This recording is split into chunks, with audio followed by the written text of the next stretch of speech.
Take a deep breath. And wolf it down in one go. That...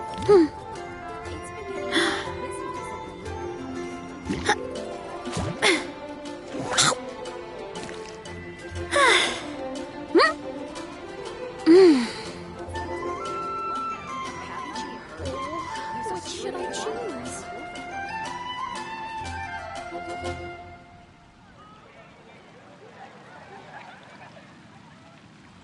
Today's recommendation is the steak. Strength is one of those things where you gotta use it or lose it.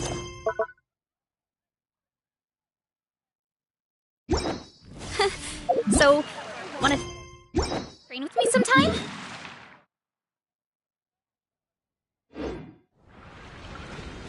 You're also here for monsters.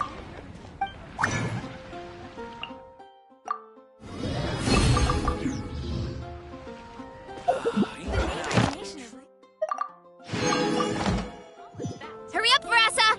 Haven't you? Add as... Thank you for... Add as...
Get back on track!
Hurry up, Verasa!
Running late again.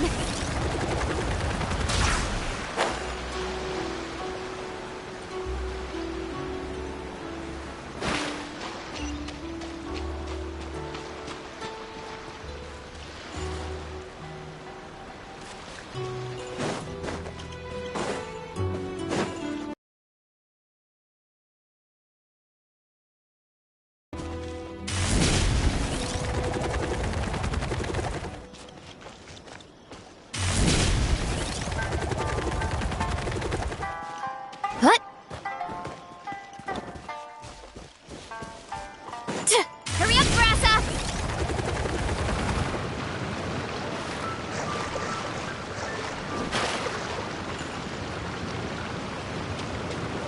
Running late again.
There's a lot that goes into managing an orchard. Watering, weeding, fertilizing the soil, making sure the temperature is right. But most importantly, you have to keep the fruit in a good mood.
How strange.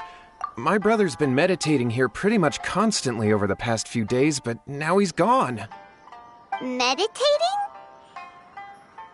Yeah, it's something that he suddenly started doing after defeating Domon's disciple. He just sits there alone, talking to himself. It's pretty disturbing, actually. But that's not important right now. Where the heck could he have gone in his current state? This does pose a bit of a problem. If we can't find your brother, well, we can't perform an exorcism with nothing to exorcise, can we? Kato, whatever your name was, given the circumstances, why don't you start by going to find your brother and also picking up a handful of salt on your way? We'll need to use it during the exorcism. Okay. Okay, got it. I'm on it. Miko, what about us? Shouldn't we help look for his brother too? No need.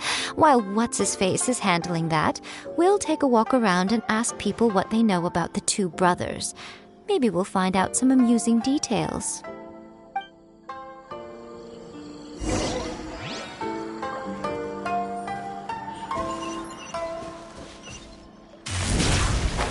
Hurry up, Brassa!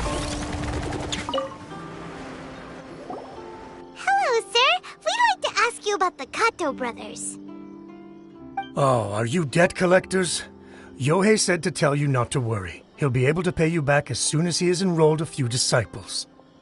Huh? Debt collectors? No, we're not here for anything like that. But, it sounds like Yohei and Shingo have gotten themselves into a bit of a pickle. Well, yes, I don't think there's any disputing that. Those two don't have an ounce of dedication between them. They just hop between ideas and won't stick to anything. Huh? But Yohei said his brother has always wanted to become a sword master, and even asked Domon to be his sensei.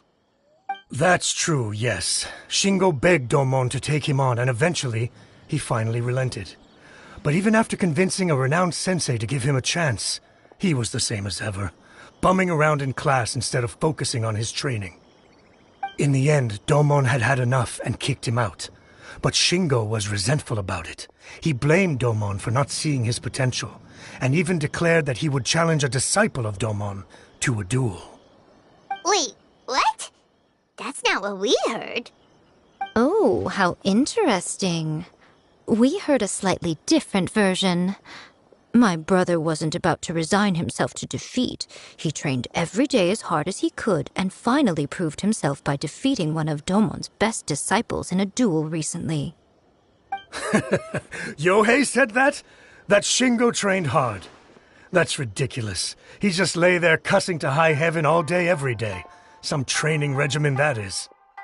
Yohei did tell me about Shingo winning the fight, but I took it with a grain of salt. You can ask Kenji at the village entrance more about that. He always has reliable information.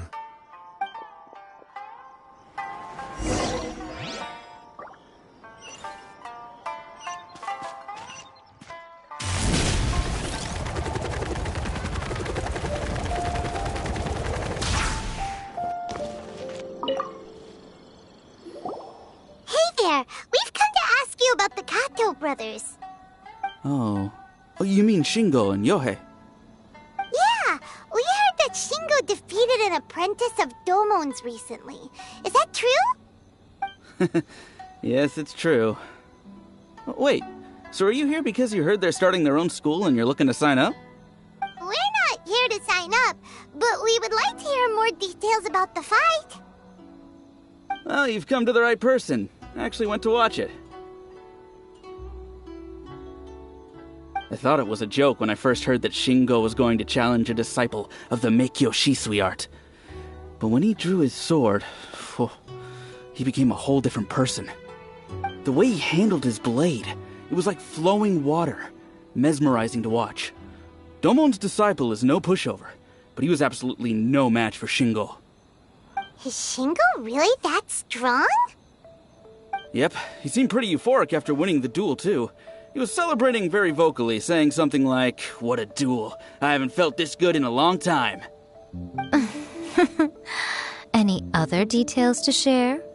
We've heard that Shingo has been behaving rather out of character since then.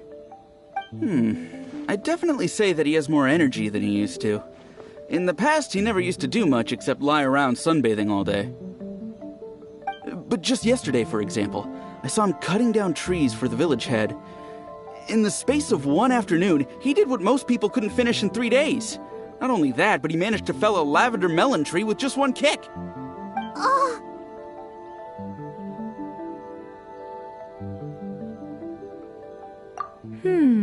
Quite impressive. Things got weird after that, though. The village head brought out some tofu for him, and he just flipped out. He shouted, "What is that stuff? Keep that away from me!" and then ran off. Lady Guji, esteemed exorcists. Finally, I found you. I found my brother. He's at the waterfall, and I've got the salt you asked for, too. Come on, let's go! Oh, as much as I'd prefer to stay and hear some more delicious details, I suppose we'd better be going now that he has been found.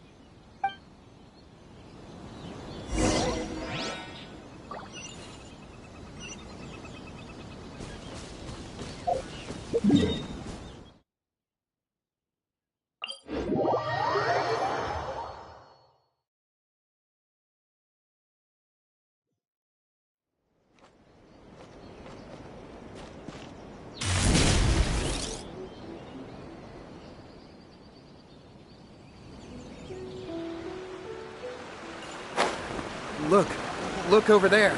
That's him. So this is Yohei's brother. Whoa. He's meditating while sitting in a waterfall. That's pretty wild. Hey, listen! He's talking to himself.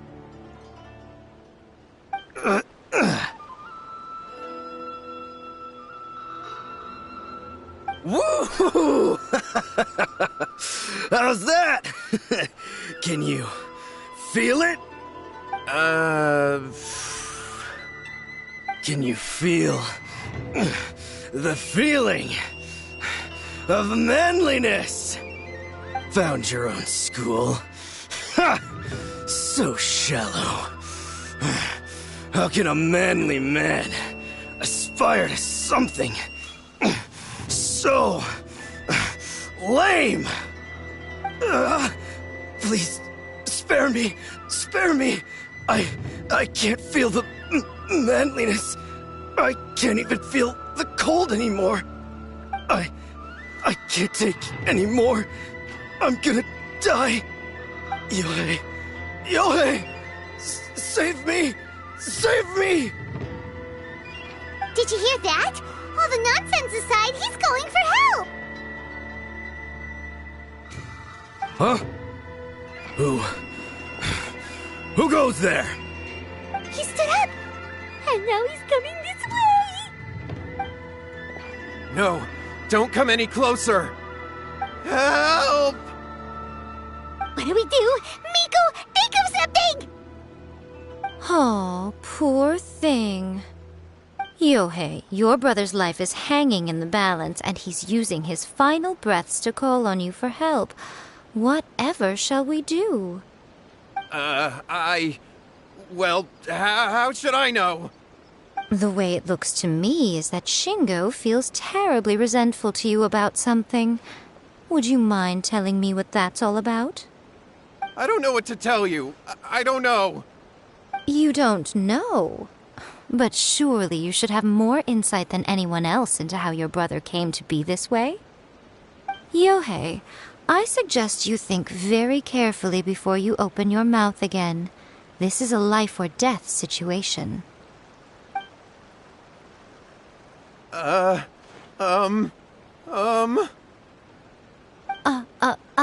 Your brother is your closest relative. You must have noticed straight away when he started acting out of character. And yet, 5 whole days pass before it occurs to you to come and seek help from me. You really expect me not to notice the gaping holes in your story? But I... As you wish. It's fine by me if you don't want to tell the truth. But after Shingo dies, you'll be next. It's futile trying to escape.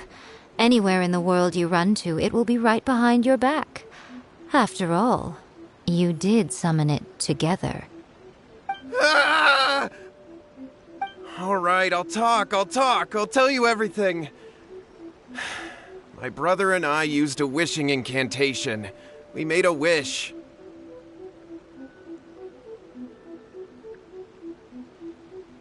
Yes, that's it. The one that's all the rage right now.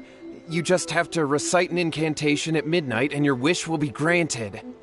Just like the book described, we drew the magic symbol, stepped inside it barefoot at midnight, said the incantation, and lo and behold, spheres of light appeared all around us. After my brother wished to become a swordmaster, it really worked. Out of nowhere, he suddenly had these amazing sword skills, but his whole personality changed too. Because I was worried that if he goes back to normal, he'll lose his skills with the sword. If that happens, it'd ruin our plans to start a martial arts school, and we'd be back to being poor. I just wanted to keep this under wraps until we'd managed to get the dojo set up and paid off our debts. So then, why'd you go to the Grand Narukami Shrine? Well, 'cause with the way he's acting now, I was worried that rumors might start spreading that he's gotten involved in the occult arts or something, and then no one would want to sign up as his disciple. So I was thinking that maybe Lady Guji might have a way to get my brother back to normal, but let him keep his sword skills? My, look at you with your ingenious schemes. Stop deluding yourself. These newfound sword skills are not his. They belong to the spirit that has possessed him. You're right. We were wrong to do what we did. We had this coming. All right, then. Your turn now, my little friend. Toss the salt, and then draw your sword.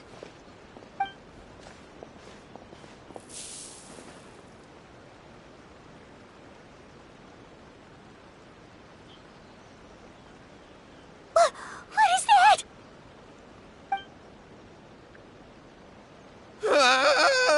It's the spirit! See that? That's what you summoned. And look, now that Shingo's no use, it's coming straight for you. Save me! Save me! Miko! He fainted! What do we do now? We do nothing. But you, little one, just a quick fight and this will all be over. Who's this? Ah, a fellow swordmaster. Come on, fight me! He's coming! Be careful!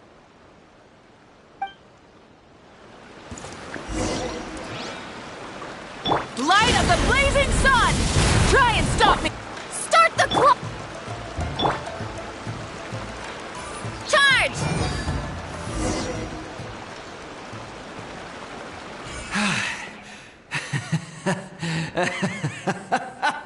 That was great! Excellent! Whoop! What a rush! I haven't felt this great in a long, long time. He disappeared! But he looked pretty content at the end there. Huh. Well, Paimon sure is confused. Do you know what that was all about? We can talk about it later. They're about to wake up. What am I doing here? Yohei? Yohei, is that you? Shingo, are you alright? Yohei, I had the weirdest dream. I dreamed that I wasn't a useless loser with a sword anymore. I even beat one of Domon's disciples. I thought we could finally open a dojo of our own now. But then I realized I couldn't control my own body. And there was this voice in my ear talking to me constantly. I was terrified and I wanted to take control of my body back, but I couldn't. And the voice kept talking about manliness.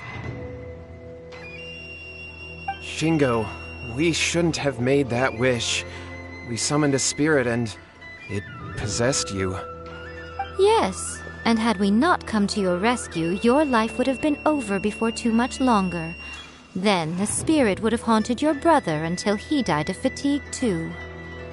Thank you, Lady Guji, and thank you for your assistance, exorcism experts. All right, take him to get some rest. He's very weak right now, having been possessed for quite a few days. He will experience a high fever, but it won't be fatal.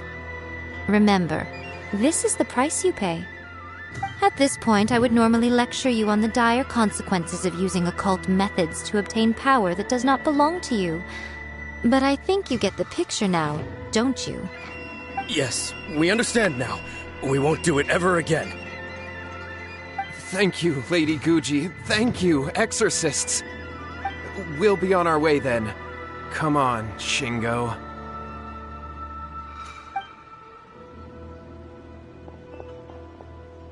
Miko, would they really have lost their lives if we hadn't gotten involved? And if so, why the heck were you so reluctant to help out? Oh, they would have been fine. I had to scare them a little, though. Otherwise, I hardly think these two lazy rascals would have learned their lesson. So, what was it that possessed Shingo? You saw it all for yourselves. I'm sure you can figure out what kind of spirit had possessed him, can't you?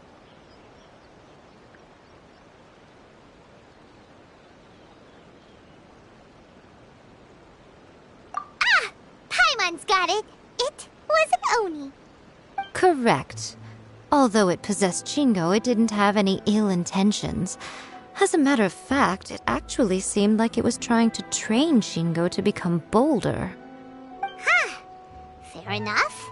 But it seemed like it had the opposite effect. Tossing salt caused it to temporarily leave Shingo's body. Then, you exhausted its strength by fighting it, so it disappeared. Even if we'd done nothing at all, Shingo would have eventually become too weak for his body to host the spirit, and it would have left of its own accord. Of course, it would have been more stressful for Shingo and Yohei that way.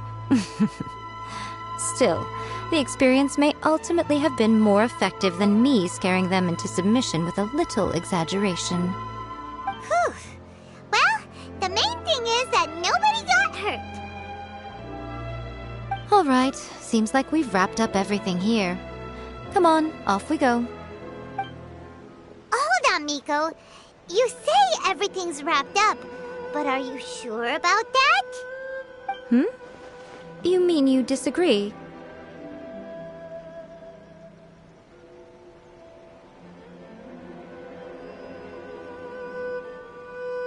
Oh, you mean that they got the incantation from that book. Yes, I know the one. Actually, that book's the whole reason we came looking for you at the shrine today. Incantations seem really popular right now. Human beings don't have powers like us yokai. It's quite understandable for them to be interested in incantations to summon the supernatural. That's not the point. The problem is that the incantations in the book are actually capable of summoning spirits and stuff, and loads of people are trying it. Even then, humans only have so much strength. Even if they do successfully summon a spirit with the incantation, it won't stay with them for very long. I really wouldn't fret about it. But who wrote this book, and why? Don't we think there might be a bigger safety risk here? What do you think, Traveler?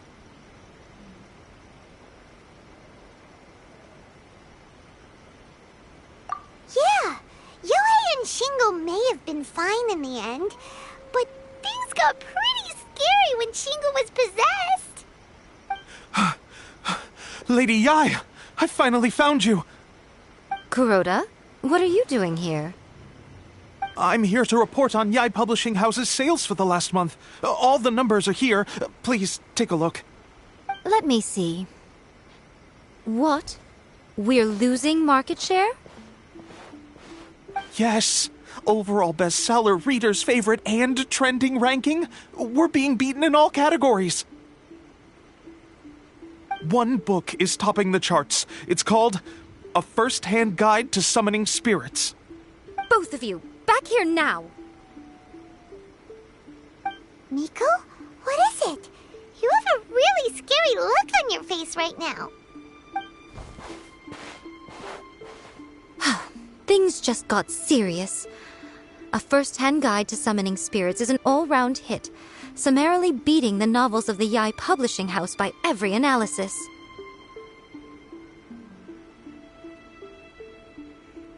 Just what is that supposed to mean? I worked extremely hard to promote our latest featured work, and now a rival book comes out of nowhere and steals our thunder. If this isn't the very definition of intolerable, I don't know what is. I have to come up with a counterplan, and you are going to help me. Huh? How is this our problem all of a sudden? Paimon, please. Who wrote this book and why? Don't we think there might be a bigger safety risk here? Oh, am I to take it that the safety of the people of Inazuma isn't so important in your eyes after all? Wait, what just happened? Again, you technically have a point, but this feels all wrong. Nothing's wrong, okay? Come on. We're going to war. I'm going to head back and make some preparations. Meet me outside the Yae Publishing House.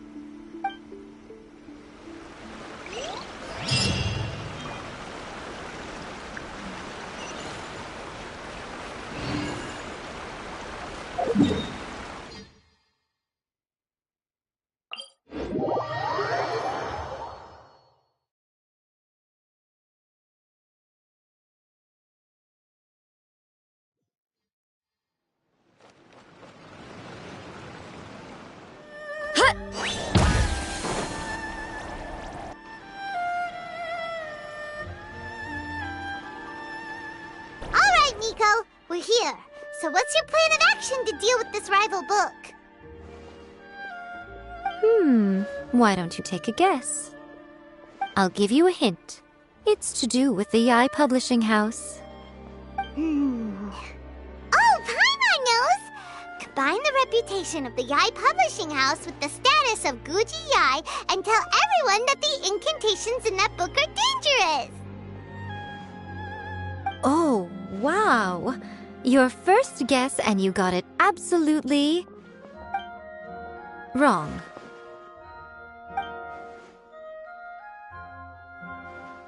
Yeah!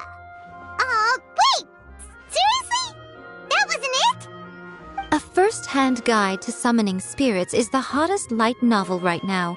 If we did as you suggested, we would effectively be advertising to everyone that the incantations are real. In bending over backwards trying to warn everyone about the dangers, all we would accomplish is to create more curious readers ready to try them out. Also, sales for the book would only increase further. Okay, yeah, that would be pretty catastrophic. Oh, how about we confiscate all the copies?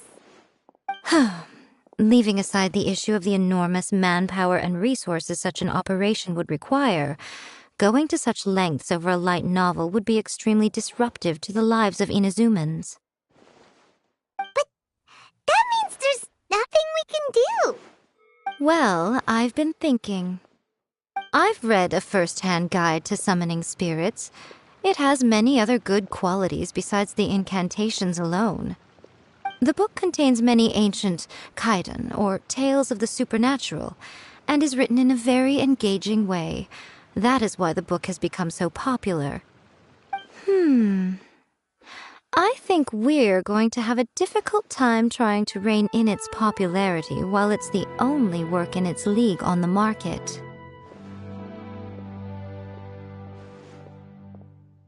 That's right. How do you get rid of the next big thing? You replace it with the next big thing. So what we're going to do is create Inazuma's newest hit novel. Smash our rivals' sales numbers and win our readers back. That is how Yae Miko wages war. Incidentally, this will also be the best way to combat the influence of A First-Hand Guide to Summoning Spirits. Wait, Miko, so you want us to write a novel?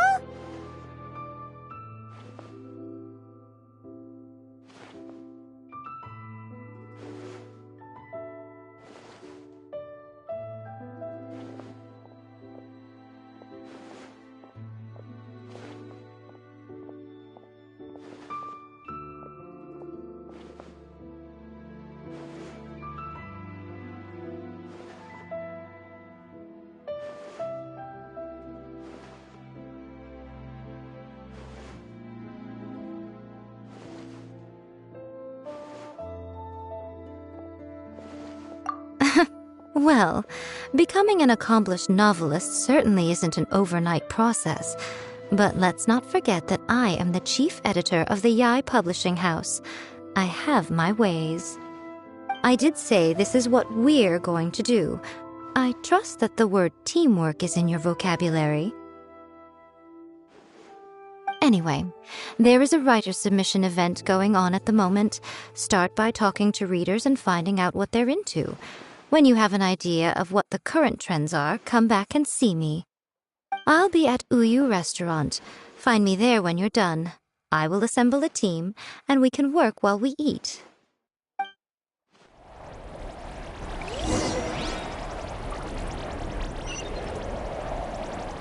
Time to roll!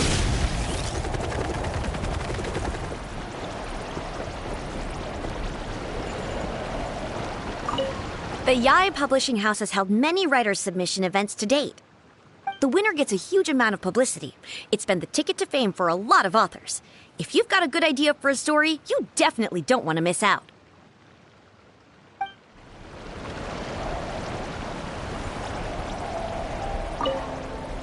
I'll be honest, I read light novels for the cheap thrills. In most traditional stories, the protagonist usually has this long and drawn-out character arc, usually involving a process of separation, loss, and ultimately growth and renewed strength. It reads well and everything, it's just a little slow-paced for me. By contrast, there's this popular light novel at the moment called A First-Hand Guide to Summoning Spirits, where the protagonist is super strong right from the get-go. That's what I mean by cheap thrills. Action-packed right from page 1. The protagonist is a kitsune who has not only mastered the secret art of incantations, but also tea ceremony, painting, and calligraphy.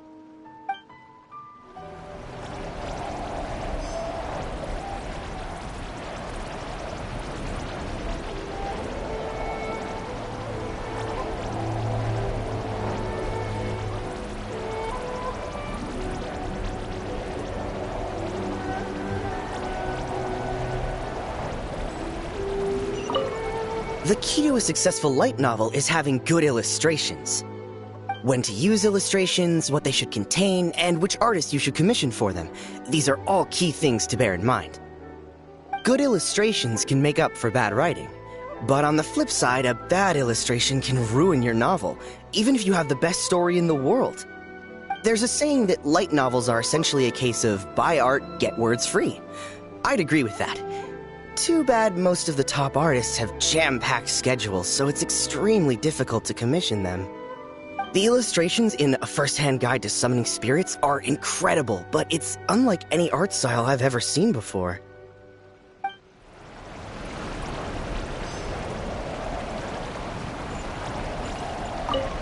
I've been reading light novels for a long time now. I'm mainly into big, ambitious fantasy works with an original core concept and good storytelling. These days, though, everyone seems to be imitating each other. Most of the time, I can guess what the story is about just from the title. The only recent book worth mentioning is A First-Hand Guide to Summoning Spirits. Not only is it a good story, but the descriptions are really true to life. So much so that I'm almost wondering if maybe the author really has met all those yokai before. There's much more to light novels than Paimon realized. Let's go tell our findings to Yae Miko.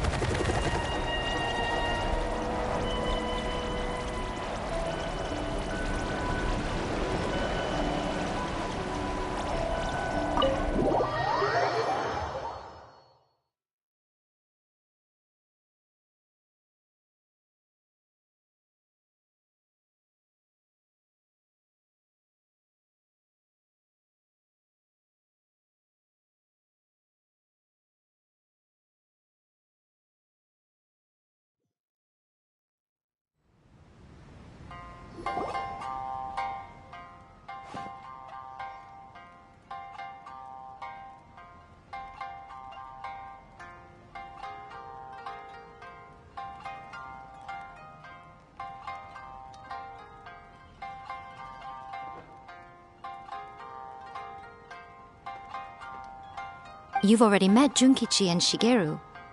Shigeru is an experienced editor, and Junkichi is the author he's partnered with. Junkichi's working through a creative lull at the moment, but all his past works have been very popular with young people. He's developed a distinct and enduringly popular style. Satomi is Yae Publishing House's ace in the hole. Her specialty is that she can write all kinds of completely different stories and all under different pen names. As for what those names are, well, that's a trade secret.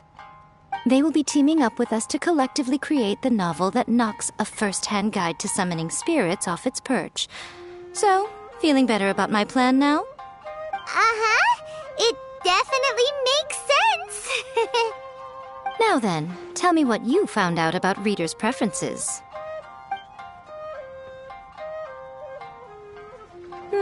All very true. An original core concept, a fast pace, quality illustrations, and lots of action. This is the formula that will guarantee good sales numbers. More importantly than that, even though it's a work of fiction, we have to deliver a sense of realism. Paimon followed pretty much all of that, but there's still one question. What are we actually gonna write about? For example, we know we need an original core concept, but how do we come up with one? Before you can answer that question, you have to understand your target audience. Take a first-hand guide to summoning spirits, for example. When I read it, all I find is common knowledge to the kitsune, but to the general public, it's bursting with new and interesting ideas. It all comes down to the size of the information gap between author and reader. As a traveler, there must be a great many things you know that are complete unknowns to the people of Inazuma. What is commonplace to you may be fresh and original to them. Oh, right! So maybe we can take inspiration from our time in Mondstadt and Liyue. But that would make it a completely different genre than a first-hand guide to summoning spirits. Is that gonna be a problem? Not at all. You don't have to worry so much about how to compete with that book. All you have to do is provide some interesting ideas based on your travel experiences. As long as the core content is interesting, my expert team here will be able to flesh out the details. Alright, let's start with Chapter 1 then. What are you thinking?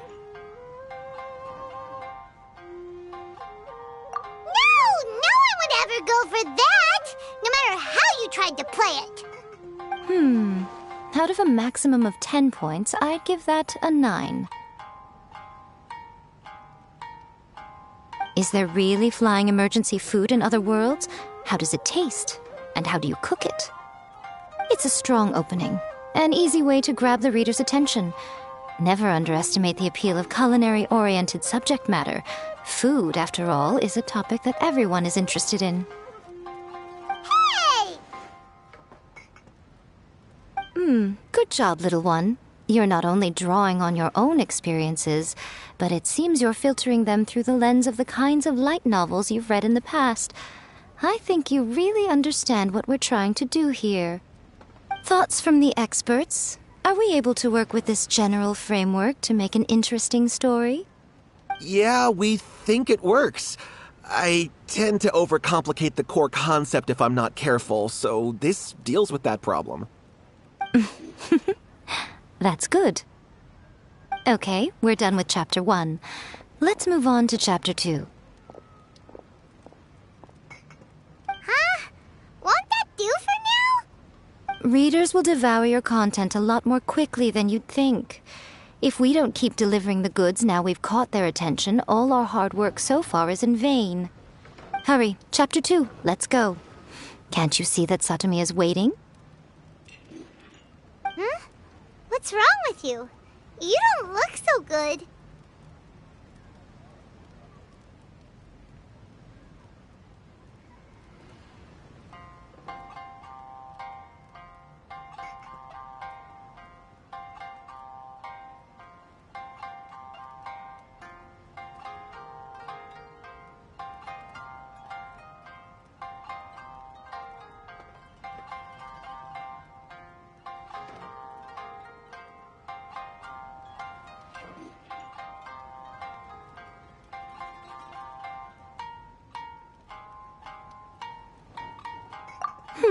What a pity.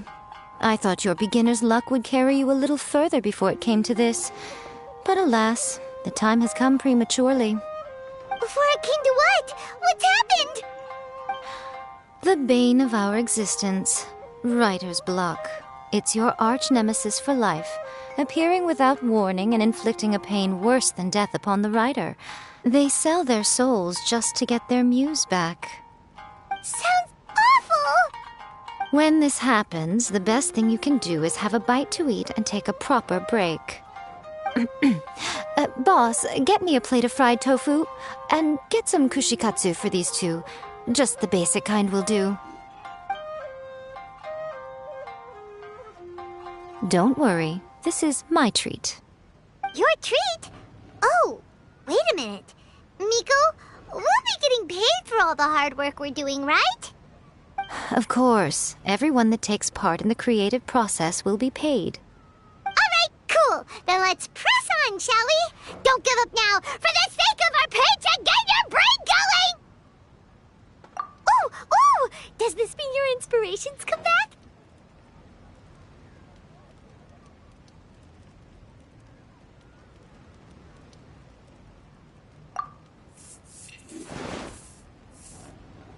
Let's see now.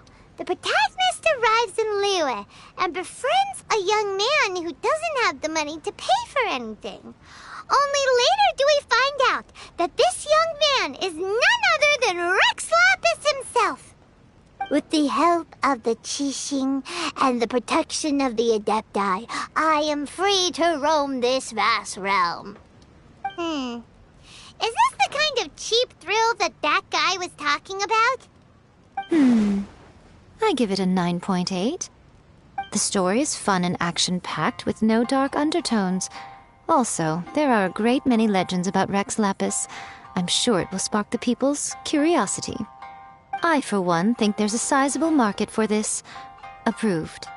Alright, well, let's just hope Zhongli doesn't mind. Great. Well, now Satomi can get started on that. Leave it to me, Lady Yai.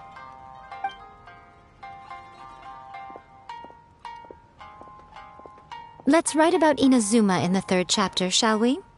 I can help with this one. We can use the Vision Hunt decree or your experience in the Resistance. Any ideas?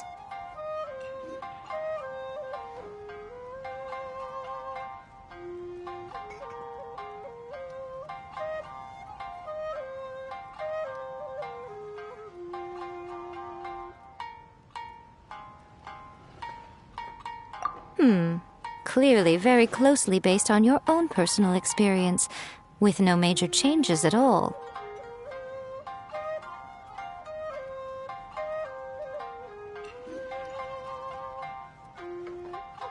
That's fine.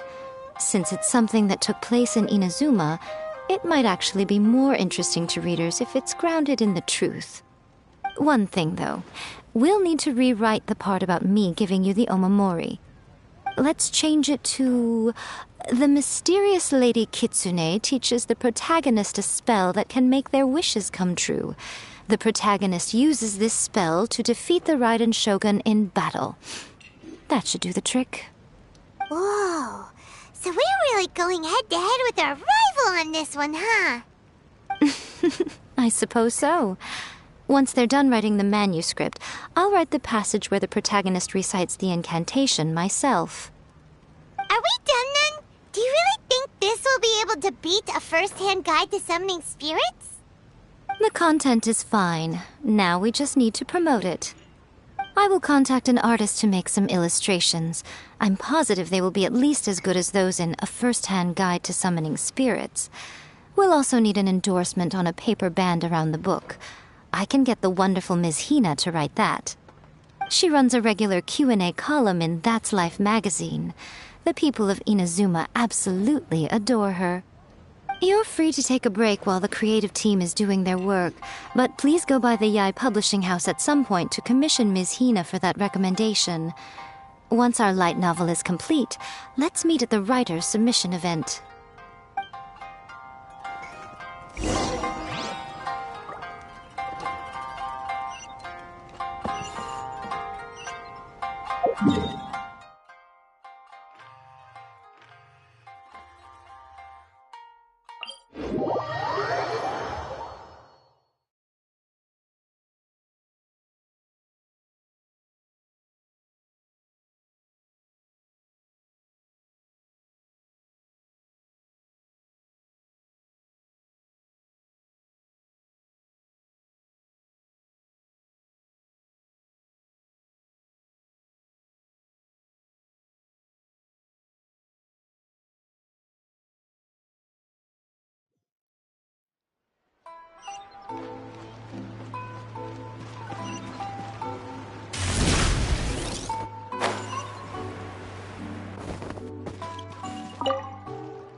Miss Hina doesn't usually do endorsements, but since it's Lady Guji that's asking, we'll see what we can do. With Miss Hina getting so popular lately, a lot of people have come to us hoping to do a collaboration. But Miss Hina's not interested in any of it. She still prefers to focus all her efforts on replying to readers' letters, and turns down every promotional opportunity she can. Maybe that's why her fans like her so much. I'm getting off topic here. Anyway, if we can get that endorsement from Miss Hina, you'll definitely get an exposure boost at the beginning. May your light novel sell well and set a new record for the Yae Publishing House. We'll do our best.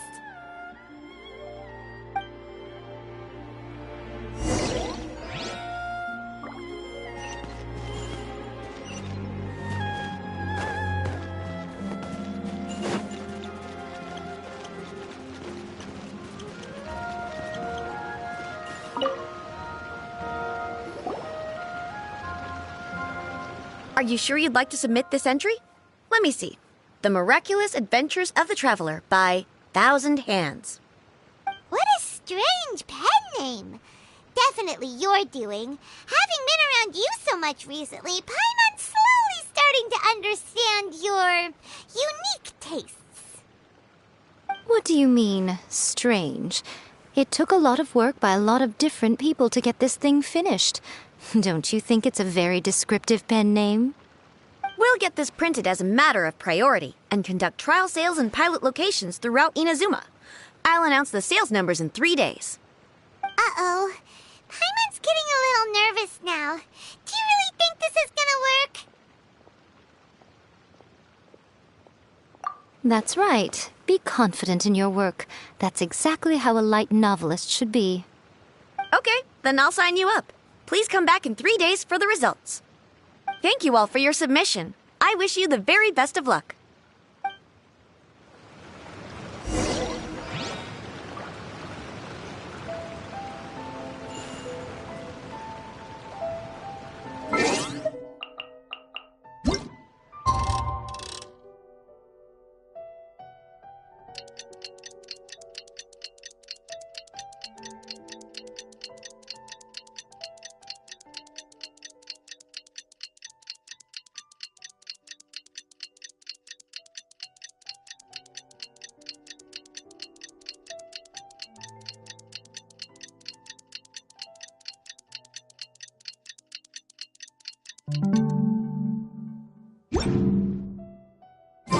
Strength is one of those things where you gotta use it or lose it.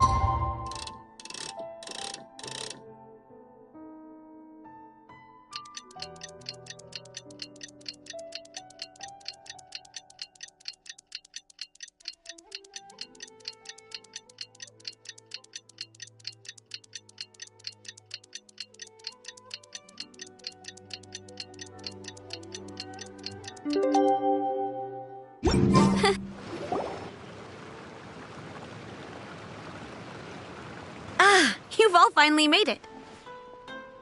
Good news, everyone. I just received word that your light novel is flying off the shelves. Multiple sales locations are asking when we'll be printing more copies. Woohoo! That's great! This level of success is an amazing accomplishment for a new work. Most new books don't sell 30% of what you've sold. I have free copies for each of you here. Please take them. The payment will follow shortly, and I'll notify you to come and collect it when the time comes.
reason why we made this light novel was to combat the influence of a first-hand guide to summoning spirits.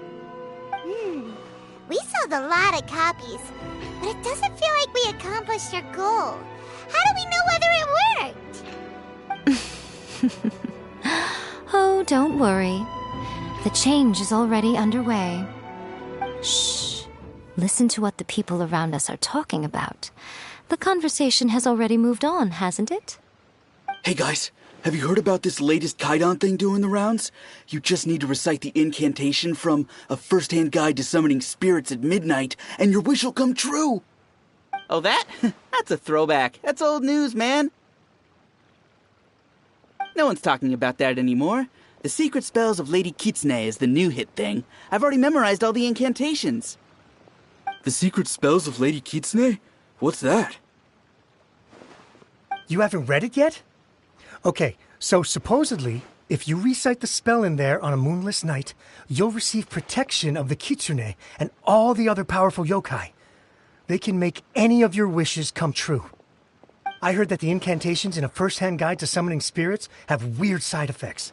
This one guy wished for a load of mora and got it, but then one night it all turned to leaves and he developed a high fever. They actually had to use one of the secret spells of Lady Kitsune to get rid of the discomfort. That proves that the incantations in this book are more potent than the ones everyone was trying before. Pretty much everyone I know is desperate to try it out. Just waiting for a moonless night. Really? Well, I better go and prepare too. Well, feeling less worried now? Wow, you're right! Everyone's shifting focus! But what's this moonless night that they're talking about? Hyman doesn't remember that detail from the brainstorming session. This is something that will become very important to us further down the line. All right, it's time to move on to the next phase of the plan. Eh? There's a phase 2? Of course. Behind every book that hits the market lies an author, right? Oh yeah, if we leave him to his own devices, he might just write another guide to summoning spirits. Also, we still need to figure out what his motive for writing it was. Exactly. That's what we need to take care of next. Fortunately, I've already managed to identify the author. He's a failed light novelist named Tomoyuki. But when we went to ask him about it, he had no recollection whatsoever of having written the book.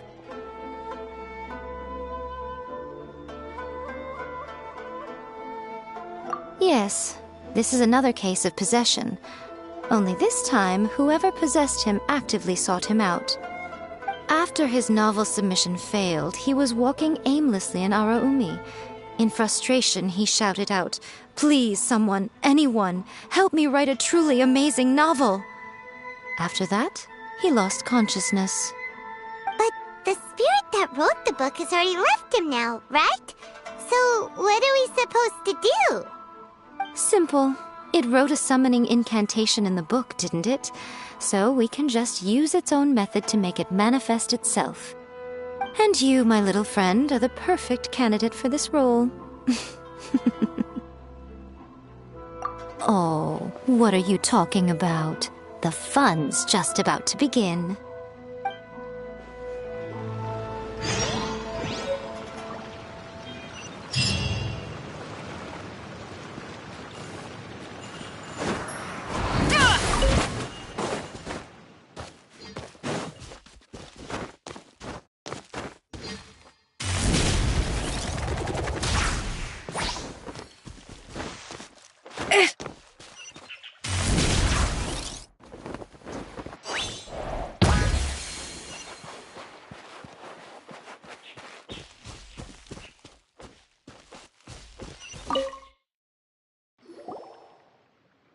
Miko, what is this place?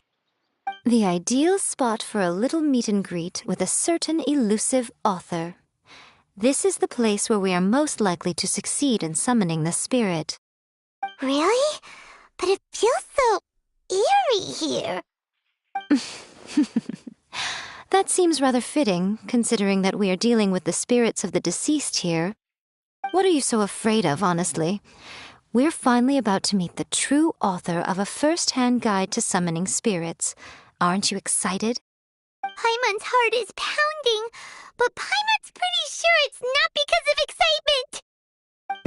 excitement. Come on, in we go.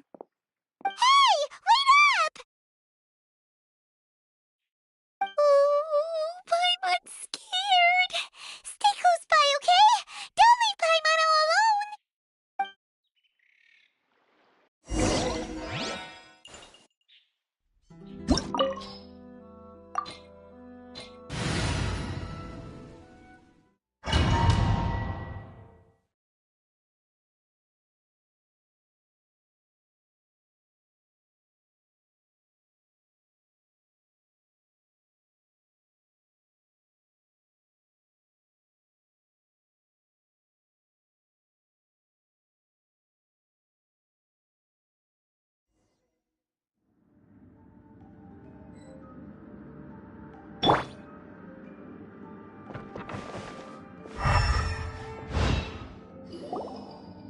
What a weird painting. Miko, do you know what it's supposed to show? Probably a scene from ancient Inazuma. It's a good piece of artwork and all, but it's also kinda eerie, so it's a bit scary. Looks like the artist signed their name. Rakusai? It's not very clear. Let's go inside and take a look.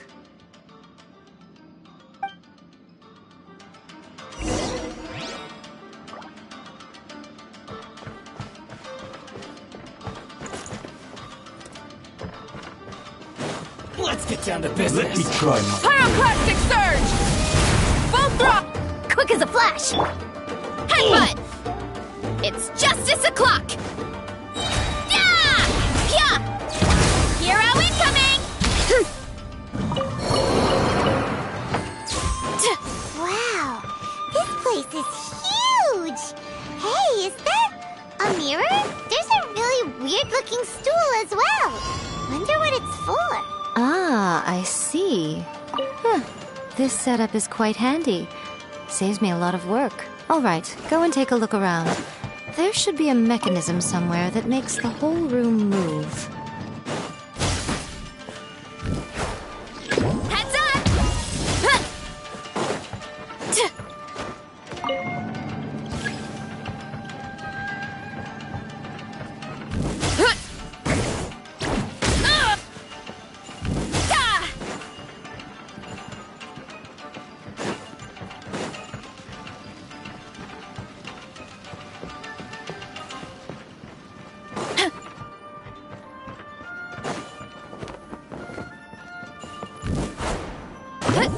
Heads up!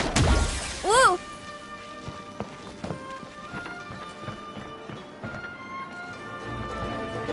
Oof! Hero incoming! Yeah!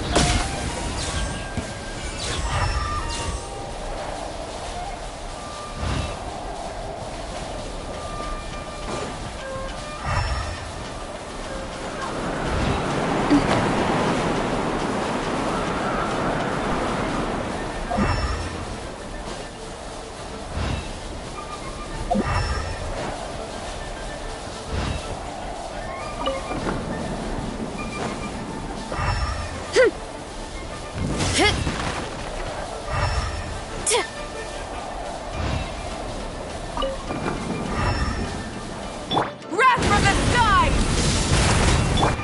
Final war! Headbutt! It's Justice O'Clock! Yeah! Yeah! Hi!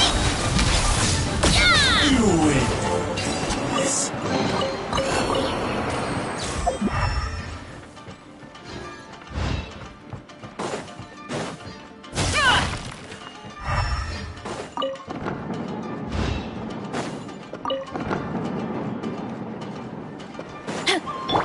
Burn it down! On my mark! Headbutt! It's Justice O'Clock! Yeah!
Light of the blazing sun! Let's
Whoa.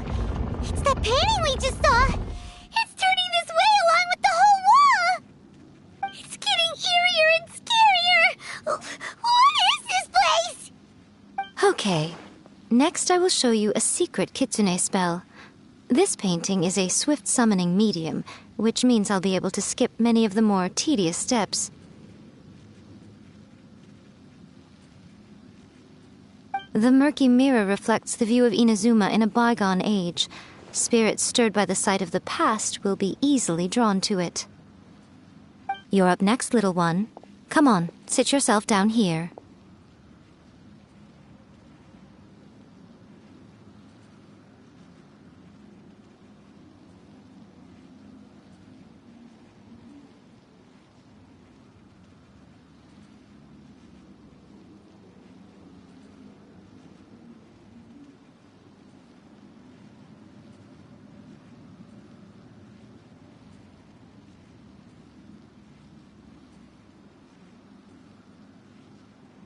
Yes. The whole point of a summoning ritual is for a dead person's spirit to possess a living person's body. You saw what happened to that Oni samurai spirit. After leaving the host's body, he was only able to maintain his form for a very short time before disappearing. Are we positive that summoning a spirit to possess the traveler isn't gonna have any lasting negative consequences? Oh, you really care about the little one quite a lot, don't you? I'm a little jealous. I wish my friends were caring like that. Anyway, are you scared, little friend? Don't you worry now, it'll be over soon. Just think of it like having a dream.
Sit on the chair, stare at the painting, and relax your body and mind. Try and be natural. There's really no need to be nervous.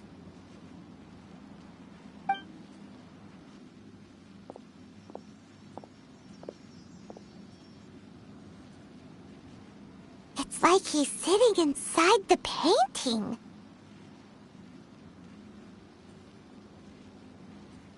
Huh? Is Paimon seeing things? Did the painting just move? Recite the incantation in your heart, little one. Also, you'll need to have some intense thoughts going through your head. A wish, for example. Now, what kind of wish do we think it would take to summon forth the author of A First-Hand Guide to Summoning Spirits? Anyone? Probably something to do with writing? Very good. The wish needs to be heartfelt, though, so let me help add a little realism to the equation. The book is selling exceptionally well, Traveler, but we're going to need an outline for Chapter 4 as soon as humanly possible. When is the earliest that you can turn it in by?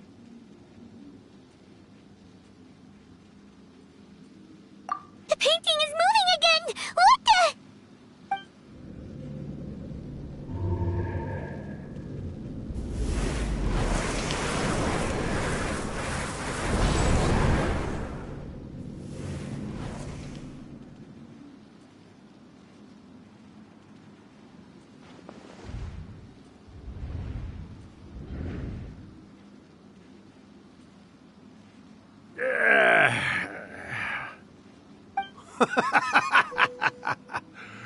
I never thought the day would come when I'd be summoned using my own ritual.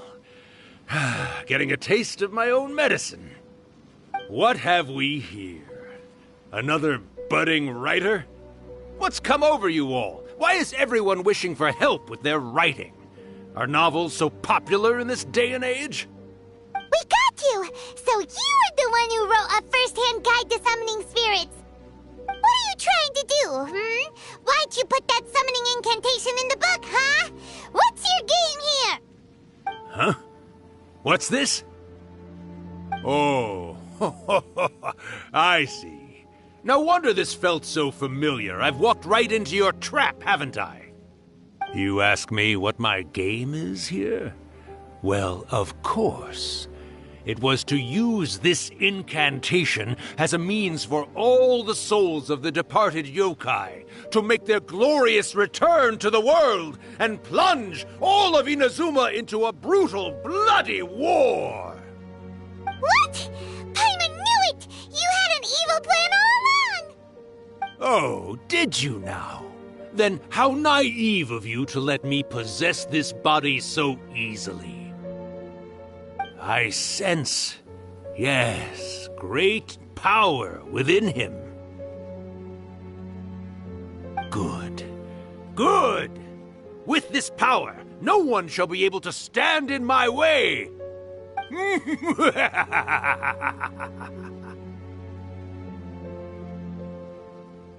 up! Quick! Wake up! We gotta stop him! It is futile. You shall never wake him again. This body now belongs to me! Hey! Come on, wake up! Don't let him take your mind! Miko, think of something! Miko! Miko!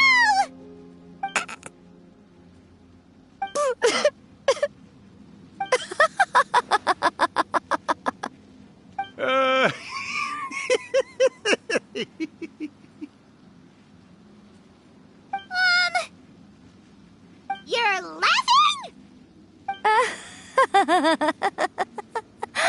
Oh, Rakusai, you haven't changed a bit. You caught on so quickly. Too perfect. Well, you made the face enough times that I couldn't exactly miss the hint. This is what you were going for, yes? Never one to stand on the sidelines of a good spectacle, are you? Always got to dive in and fan the flames, huh? You mischievous little kitsune, you. Look what you've done to this little flying one here. Oh, poor thing scared witless.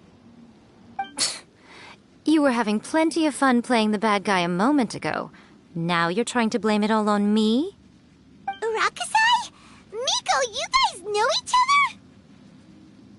Yes, we do. Of course we do. allow me to formally introduce the author of A First-Hand Guide to Summoning Spirits, Urakusai. No, wait. To be more accurate, it's Urakusai's memory. Memory? But isn't he a spirit? Ah, spirits, memories. They're just different words to describe the same thing. Something that comes from the ley lines. Do you remember that recent incident when the Rift Hounds were gnawing at the sacred Sakura's roots? You witnessed human memories leaking from the ley lines, didn't you? Well, since there are human memories, of course there are going to be yokai memories too. In life, yokai possess supernatural powers, and even when they are a shadow of their former selves from a bygone era, they still have the ability to control whether they are visible or not. Typically, yokai memories survive longer in the world than those of humans. Indeed, indeed. I was wandering around the sacred Sakura's roots when I suddenly heard someone yelling, "Please, someone, anyone, help me write a truly amazing novel." It piqued my curiosity, so I popped inside his body and wrote a novel for him. So that's how it happened. But why did you include a summoning incantation in the novel? Oh, little one. Not to toot my own horn here, but when I was alive, I wasn't just another kitsune, no. I was a mighty and powerful Daiuko. The memories of other yokai can't possess human bodies at will like I can. But with this incantation, they can go one last little joyride in the world for a couple of days. Anything they're still itching to do, they can go and get it done. But... She's trying to say that all the commotion this causes is likely to be a great disturbance to the humans. Disturbance? I guess you mean that we might leave them with some broken dreams after we leave, hmm? Oh, yes. And they might have a fever or whatever. But you know, I actually think that the most admirable thing about human beings is the way that they go out and shape their fate with their own two hands, given that they're not born blessed with the same powers that we enjoy. As for those who would rather draw on external power than seek to improve themselves, it's quite right that they learn their lesson eventually. So when you think about it, we're actually doing the humans a big favor. Miko, you agree, don't you? Yes, that's what I thought too. All right then. You finally convinced Paimon. You guys were right. What are you scared of, little one? Don't be deceived by her day-to-day antics. Miko is actually one of the most powerful yokai out there. Not only that, Urakusai, but my latest work has beaten that book you wrote, A First-Hand Guide to Summoning Spirits, to become the most popular in Inazuma. Of course. You were never one to make extra work for yourself where you can help it. And yet you went to all these lengths to find my painting room, and even took the trouble to summon me. I knew you must have some ulterior motive. You were always the one to pick a quarrel with me when we all used to gather around and share stories. All right. You win, I lose. Happy now? Ha! I finally get to hear you say it centuries later. Ooh, I must say it feels good. I remember when you were just a little girl, always hanging off my shoulders. A few 100 years later, and you're all grown up. Oh, Urakusai, how much time do you have left? Not much. That goes for all of us, actually. We've all got to go back where we came from in the end. Everyone's quite content in many ways, but they still can't help but ask, are we ever going to have another Hyakyako? Don't you worry about that, Urakusai. Arrangements are being made. When my bell rings, it means the moonless night is upon us. Great. Wonderful. Fantastic. Miko, it's been nice catching up, but I'd better conserve my energy if I want to stick it out until then. So, I'll be on my way now. All right. Goodbye then, Urakusai. One last thing, Miko. I just want to know, have you been well all these years? I've been great, of course. Every day is a happy one. Especially these days. Not only do I have my light novels, but I've also met these two delightfully nosy outlanders. And even A is finally starting to come to her senses. Quite a miracle, given how pig-headed she can be. Oh, well, great. That's fantastic. Urakusai, you'd be right at home in this era. A great storyteller and artist like yourself would be the Yae Publishing House's ace in the hole. And I would personally be hounding you over your next installment. He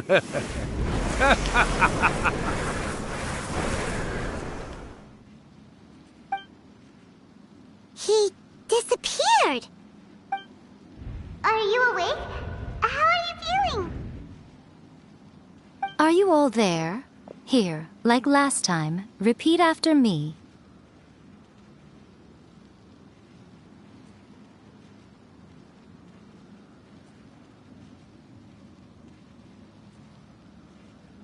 Oh, you beat me to it.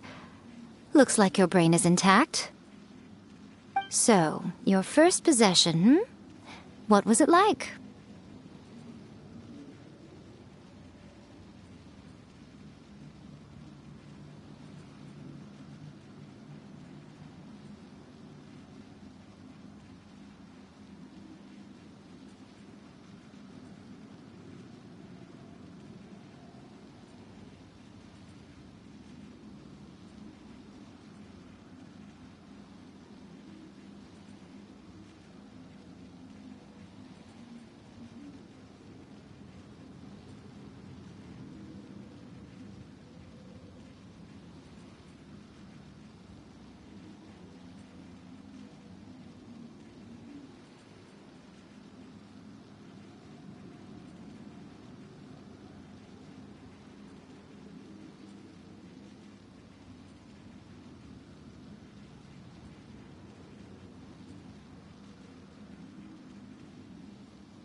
Good. Saves me from having to explain everything again. Hearing Rakusai admit defeat has put me in the most wonderful mood. In return, it's only fair that we make sure to deliver on what they're all hoping for.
Yes, though they only represent a tiny proportion of the memories in the ley lines, it will still be quite a sight to behold when the time comes.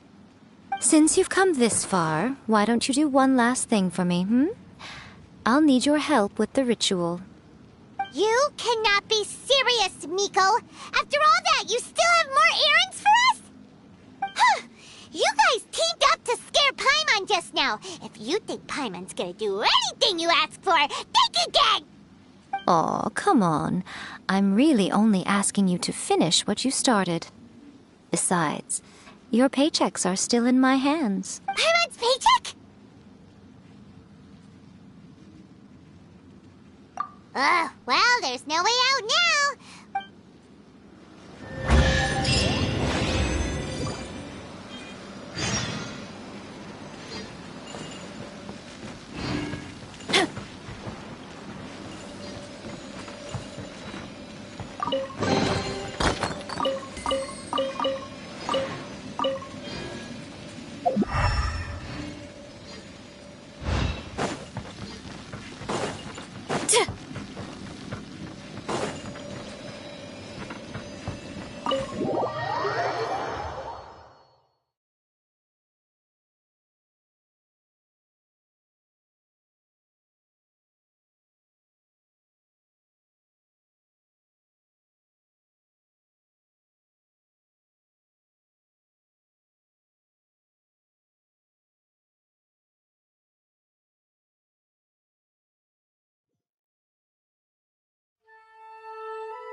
Well, hello there, my little helpers. So nice of you to join me. You're right on time, too. As if we had a choice. We just want our paychecks. So, Miko, what exactly do we have to do to make this Hyakuyaku happen? Also, to be clear, we actually have no idea what it even means. It might sound ominous, but to put it simply, the Hyakuyaku is just a gathering of the yokai. Back in the day at yokai gatherings, once everyone had had plenty to drink, one by one they'd start soaring into the sky with their yokai powers. There were so many of them that their silhouettes would block out the moon. But now, the yokai memories that leak from the ley lines are weak. They are no longer able to fly. So I will be performing a convocation ritual for them, gathering all the wandering memories together in one place. When the time comes, they will gather in the sky above the Grand Narukami Shrine. Once their energy is spent, they will be satisfied and return to where they belong.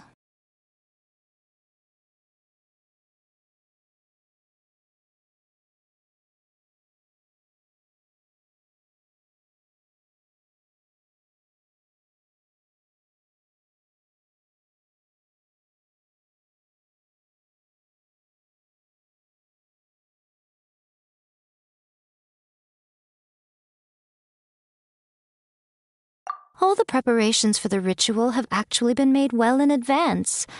Remember the incantation and the mention of moonless night that I added to our novel? Oh, yeah! Something about reciting the secret spells of Lady Kitsune on a moonless night. That's the one. Actually, it's not a wish-granting incantation at all. It's a spell to help calm the ley line memories. When that time comes, let's all pitch in and help send them on their way.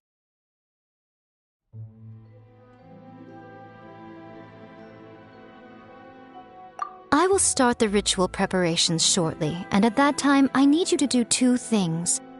First, tell the shrine maidens to leave the mountain. During the Hyakuyaku, a whole swarm of yokai memories will be hanging around in the air above the Grand Narukami Shrine. Having the shrine maidens leave avoids the bothersome issue of someone potentially getting possessed. After that, I will commence the ritual, and the memories will begin to congregate. This will take some time. I need you at the foot of Mount Yogo during this part to keep an eye on nearby monster activity. The memories are normally dispersed and don't pose a threat, but when their energy is concentrated, it is likely to disturb the monsters. They may see this as an opportunity to try and make it up the mountain. I need you to fend them off so that that doesn't happen. Alright, got it.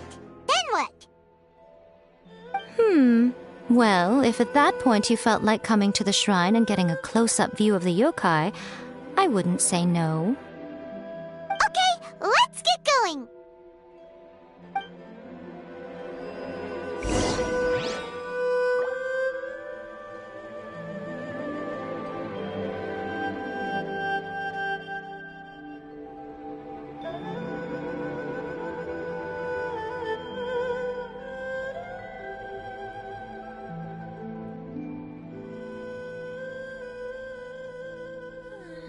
Narukami, please. See that he stays safe. There's a lot that goes into managing an orchard. Watering, weeding, fertilizing the soil, making sure the temperature is right. But most importantly, you have to keep the fruit in a good mood.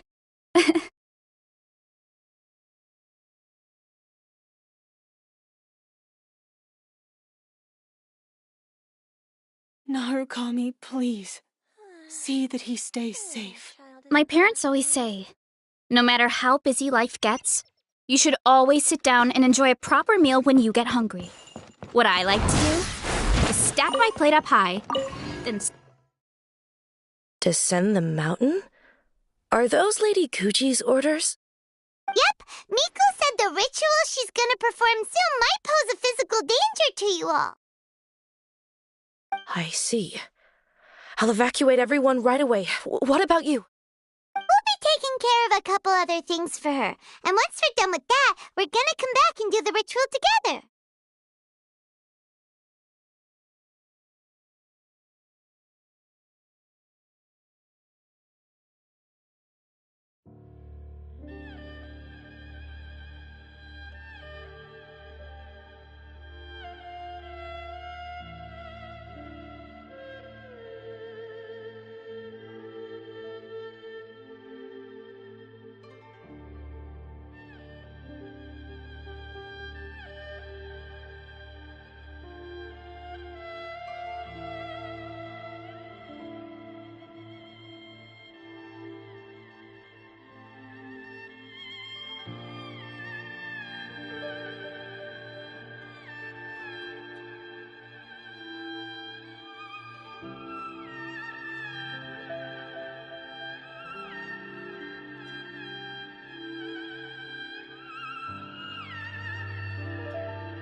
It seems like Lady Guji places great trust in you.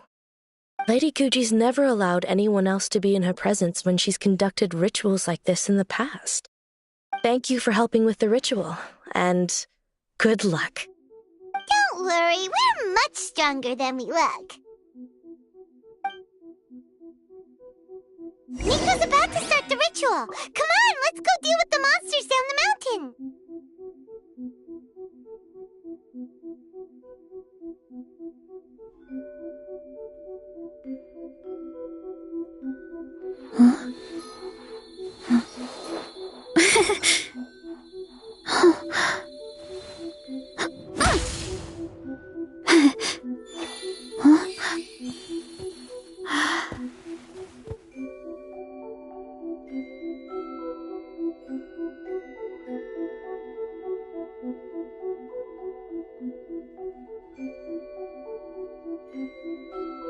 There's a lot that goes into managing an orchard.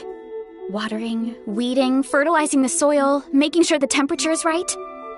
But most importantly, you have to keep the fruit in a good mood.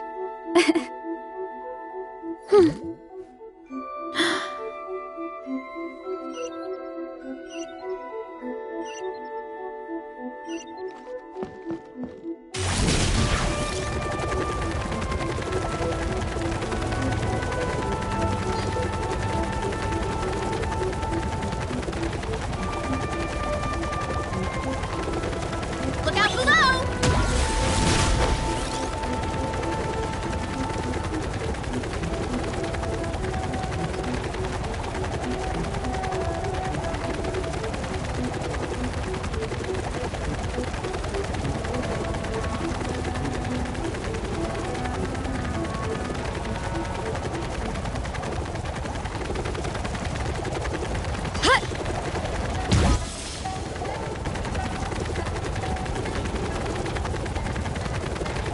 These monsters look really riled up. Yep. Let's get rid of them as fast as we can. Then we can get back in time to see the yokai. All right, here they come.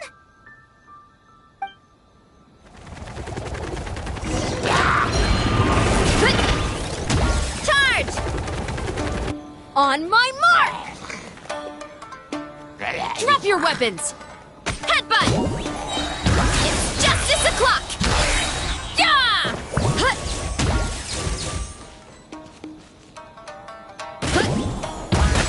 Hey! Hurry up, Brassa! Charge! Pyroclastic surge! Try and stop me! Start the clock! Final warning! Too strong! My strength is gone.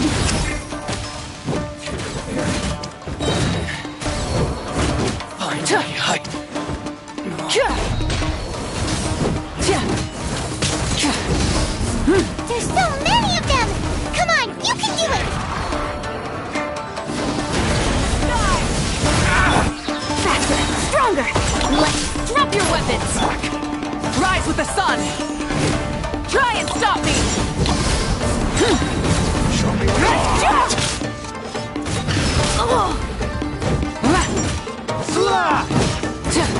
There's more! Control breathing! I dare you! On my mark! Stop right there! You asked for pyroclastic surge! Alright, that's the last of the monsters.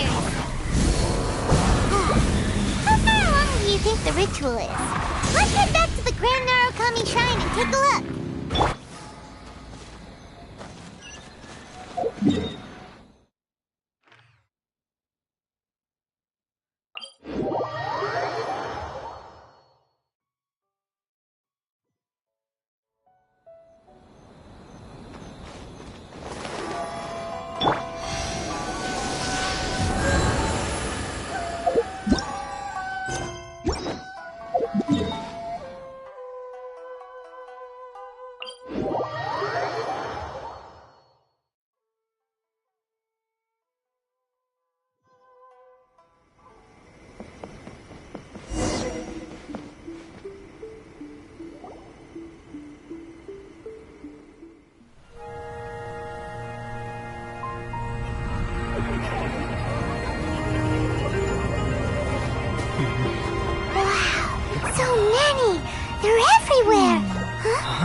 Yes, the memories of the yokai.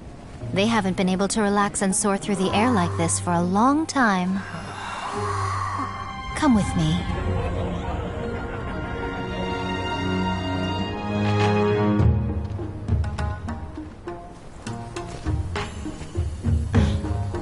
You all right, little one? You look a little nervous. It's just, Hyman's never seen anything like this before. Whoa, they've really blocked out the moon!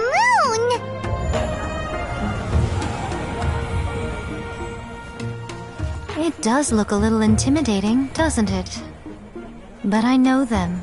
They may be loud and brash at times, but they are good and brave souls.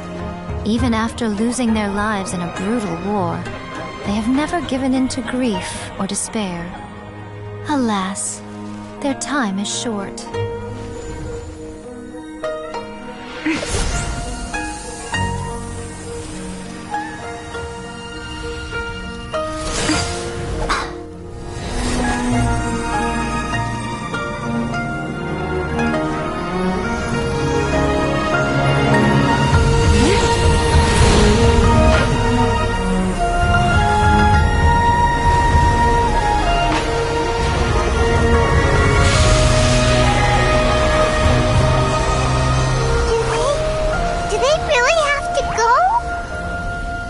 It's a feast, and all feasts come to an end.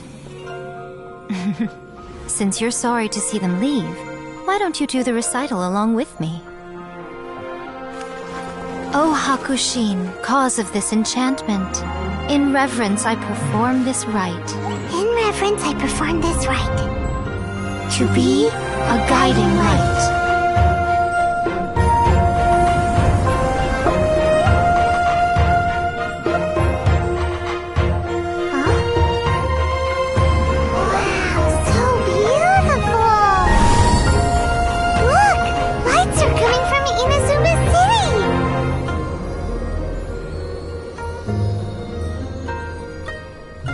The book says, recite the secret spells of Lady Kitsune tonight, and our wishes will come true.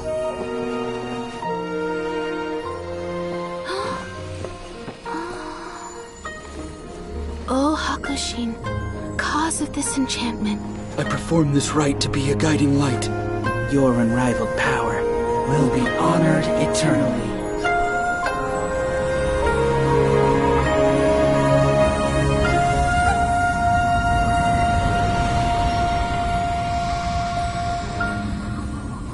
Murakusai, you asked if I was doing well.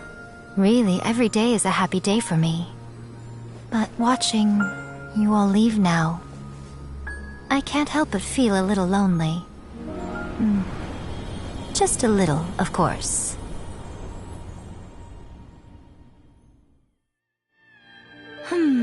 Just as I thought. The ritual went very smoothly. Thank you both.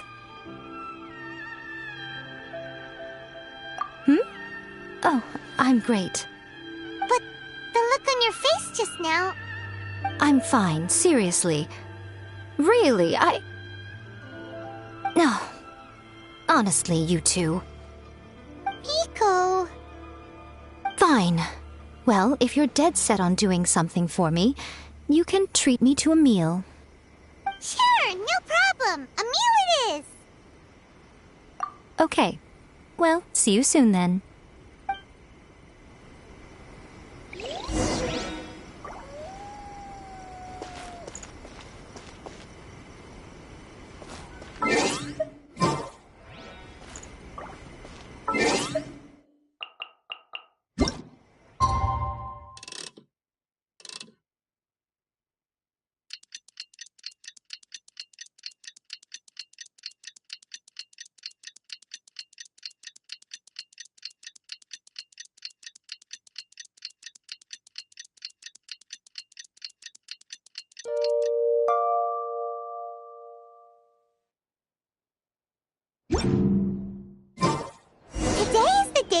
To treat Miko to a meal. The venue is Uyu Restaurant. Let's go!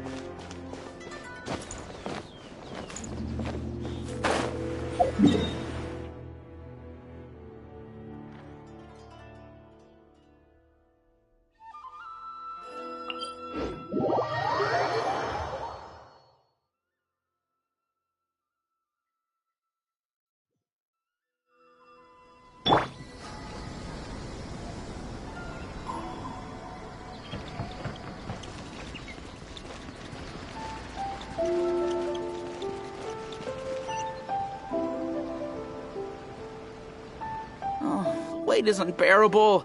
How is the next chapter of the miraculous adventures of the Traveler not released yet?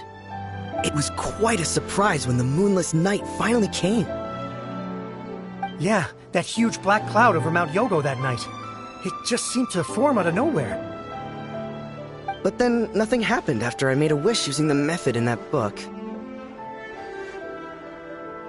Yeah.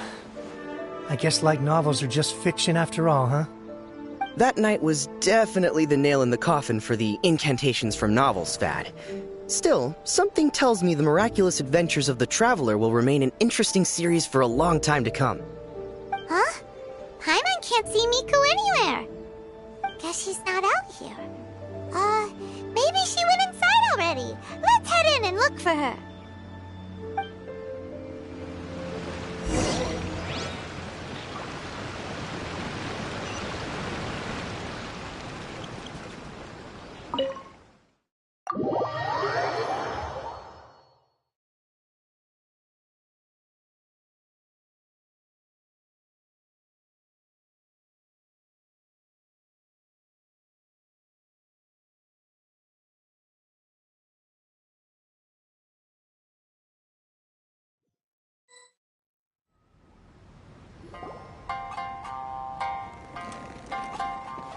Ah, my little friends. There you are. Nico, what is this? You started eating without us? I did, yes. You're paying, after all. The thought of being able to eat the most expensive dishes and drink the finest sake, all for absolutely free? Oh, I just couldn't wait any longer. Ah, boss, see these two faces here? Remember them. They're the ones picking up the bill later. Alrighty.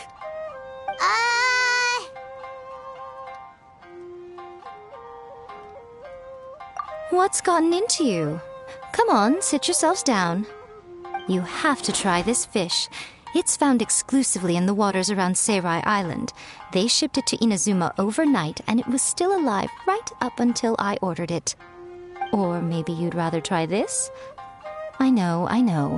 I normally can't bring myself to drink sake this expensive either. If you don't drink alcohol, that's fine too.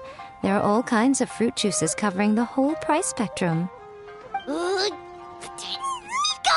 You are outrageous! Last time we were here working on the novel, all you ordered for us was the plainest kushikatsu! Strange. I remember no such thing.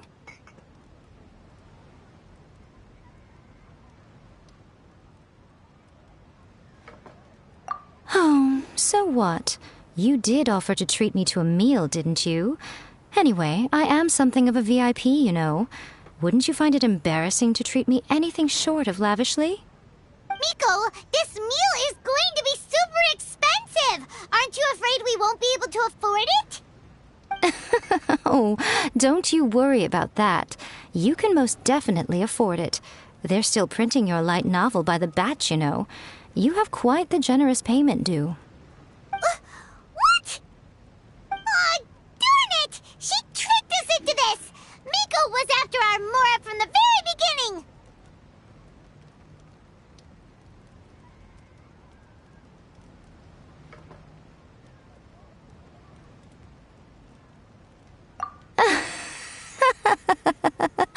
Oh, the looks on your faces right now. Too perfect. Oh, by the way, since nobody's wishes came true on the moonless night, novels with incantations are no longer in vogue. So you'll have to come up with something new for the next chapter of The Miraculous Adventures of the Traveler. The deadline is looming. I'm counting on you.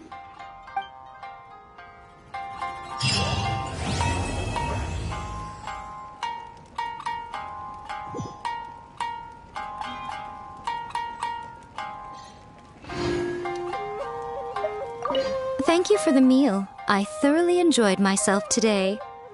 Oh, did I mention? A saw that convocation ritual we performed over the Grand Narukami Shrine. I know she can be pig-headed, but it still took me by surprise when she wrote me a long and sternly worded letter about it, chastising me for taking this whole thing much too far. Ugh, I hardly see what all the fuss is about. Everyone seemed perfectly happy to me.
Burn it down!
Detoxifying heat! Frozen food! Too strong!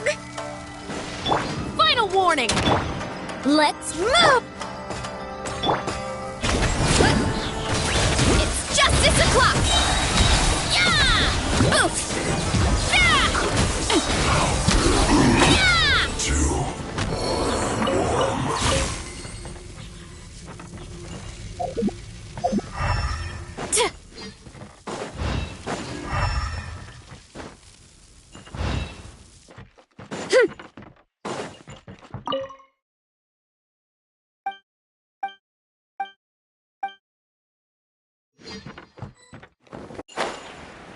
Look out below!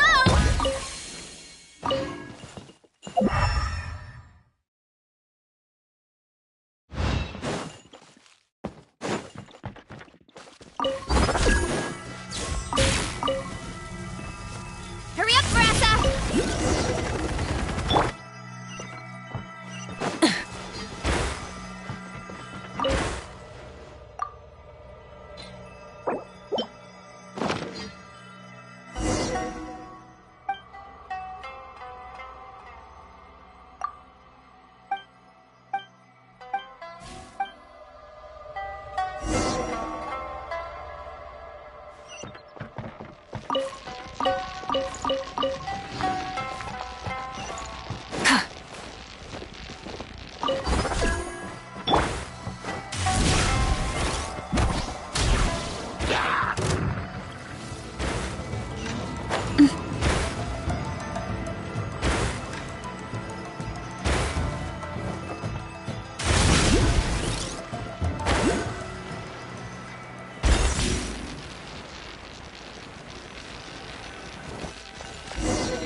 Wrath from the skies! Rev the engines! Start the drop your weapons! Yeah! It's justice o'clock! Headbutt! It's justice o'clock! Yeah! Winter. eventually come.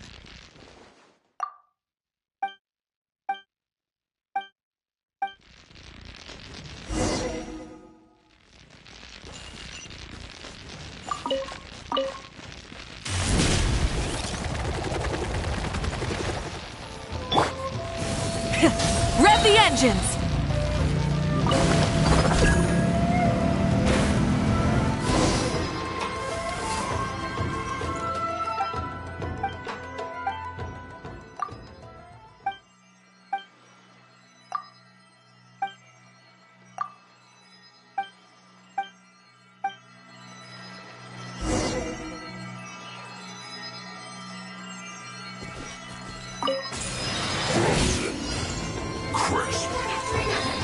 Pyroclastic surge! Try and stop me! On my mark! Stop right there! Yeah! It's justice o'clock! Boot! By my spark, the night burns! It's justice o'clock! Yeah! It's justice o'clock! Inside light of the blazing sun! Full throttle! Start the... Drop your weapons! Headbutt! Hi! Yeah! Charge! Can't run from death.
Hip. Hip.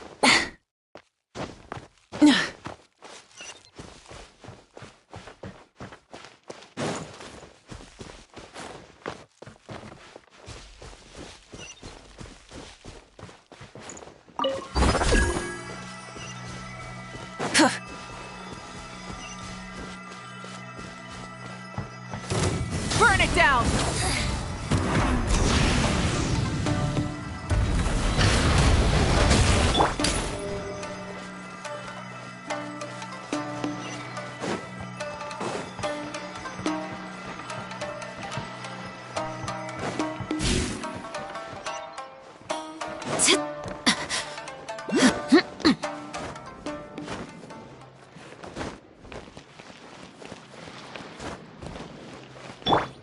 Rise with the sun!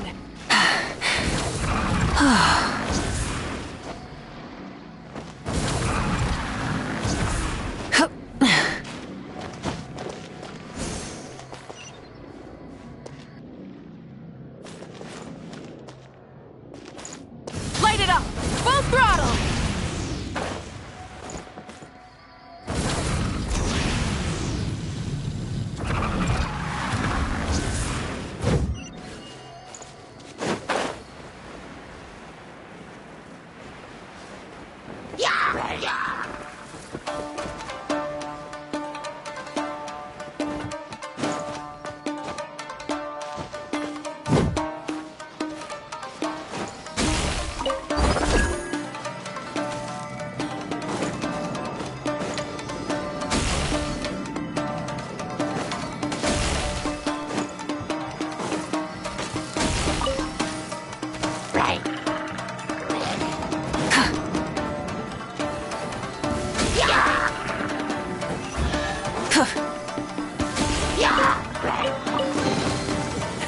Hey, not a bad haul.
The rewards of an adventure worth remembering.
Hip.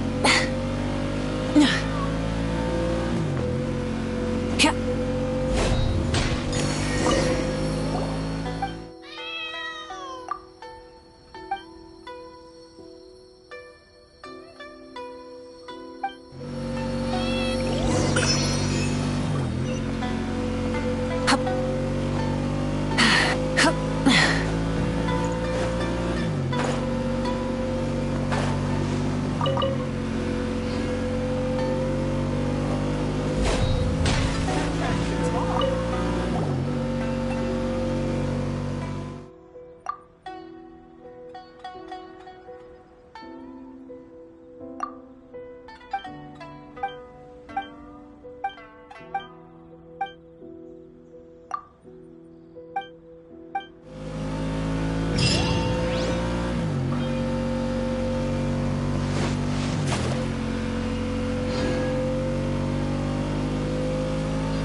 Yeah.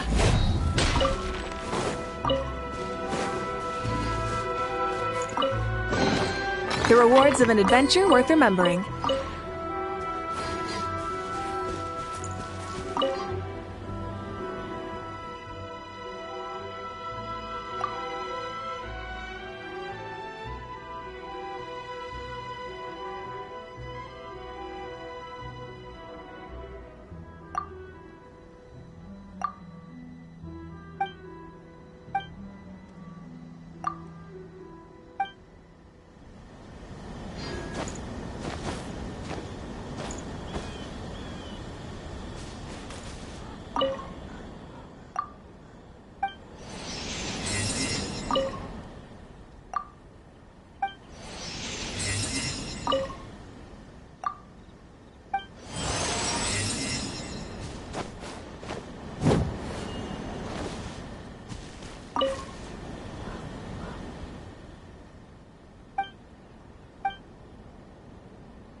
Many insects have a compulsion to follow the light, and humans are the same.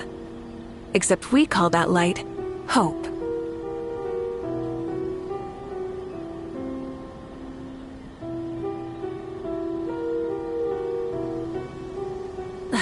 Instead of confining themselves to the heavens, God should broaden their horizons in the world below.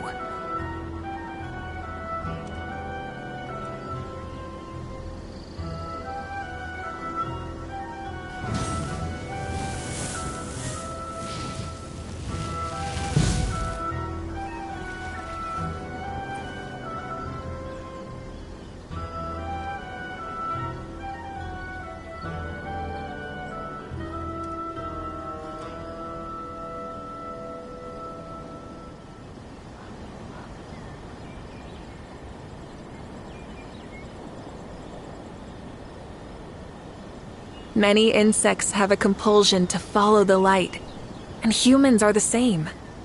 Except we call that light hope.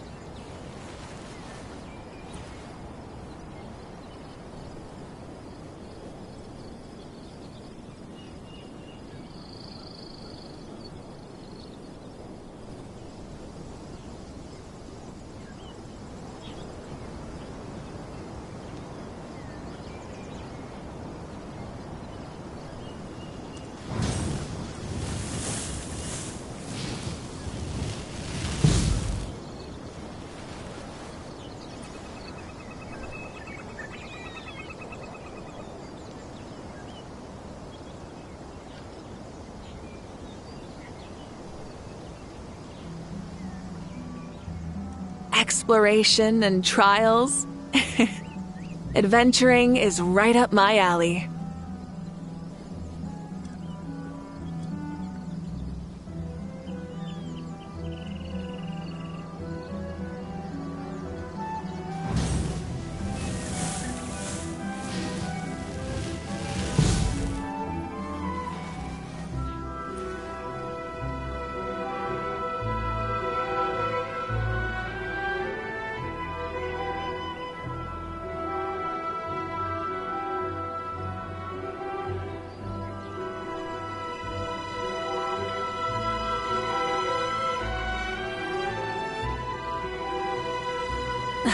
Instead of confining themselves to the heavens, God should broaden their horizons in the world below.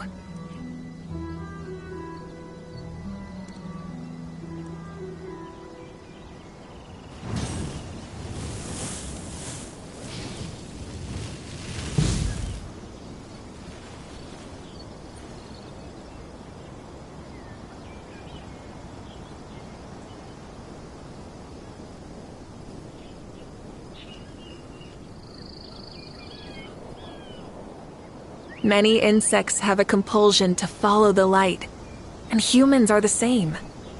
Except we call that light hope.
Something to add to my collection.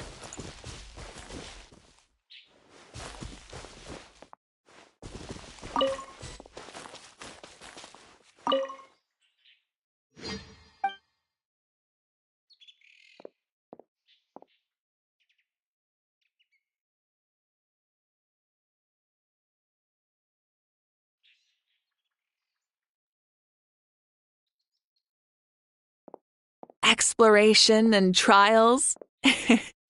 Adventuring is right up my alley.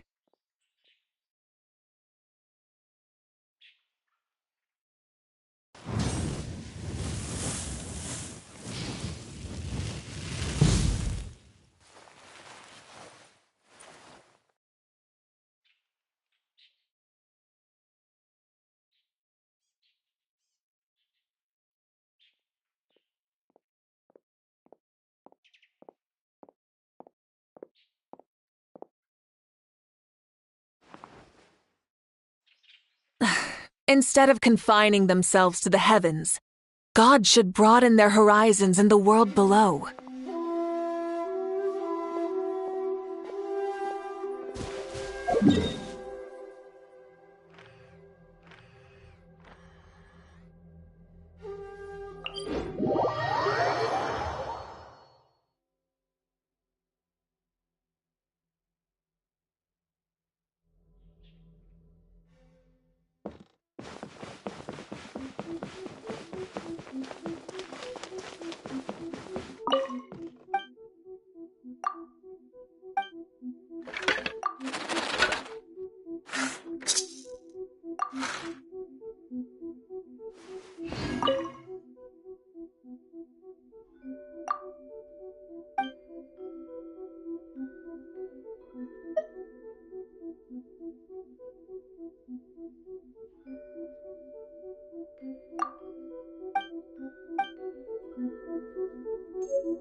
Many insects have a compulsion to follow the light, and humans are the same.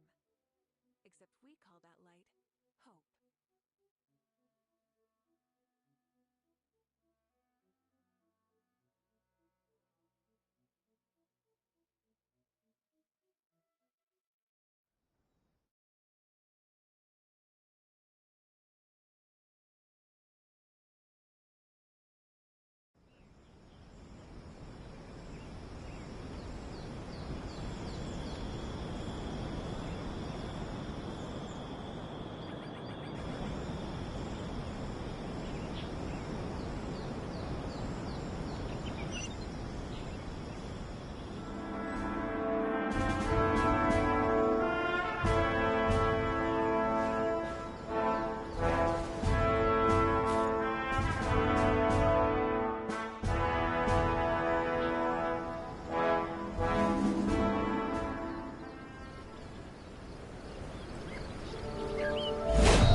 Pyroclastic surge! On my headbutt! It's justice o'clock! Yeah!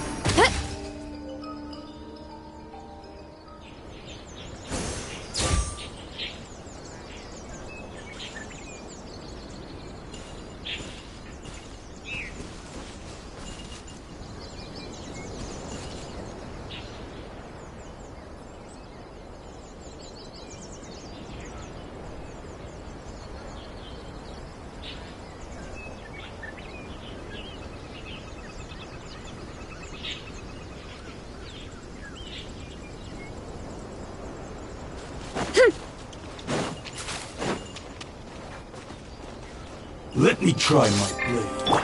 Wrath from the skies! Try and Quick as a flash! Stop right there! Oops! Kapow! Hero incoming! Yeah! Headbutt!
Burn it down!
Rise with the sun!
Rebooting.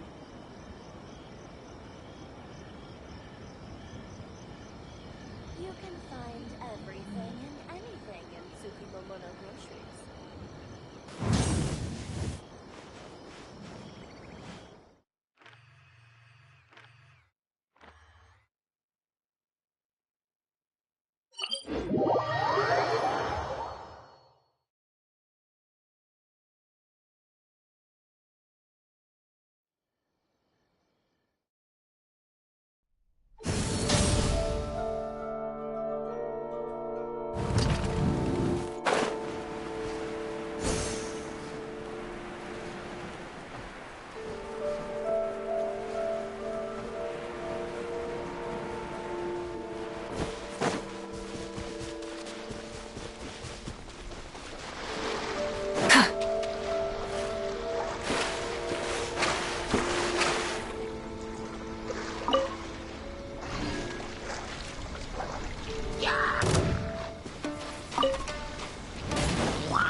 On my mark! Drop your weapon! Oof!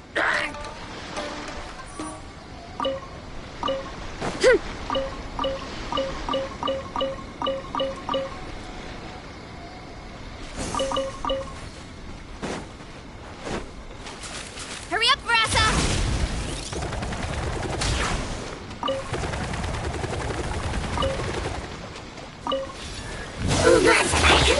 Justice will prevail! Stop right there! Do not attempt to resist! Faster, stronger! Let's move! Yeah! Ultimate flying kick! Height!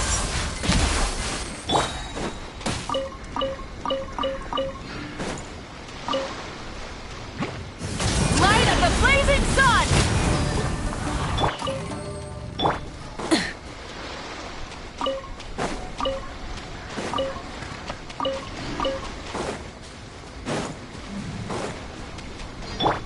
Final warning!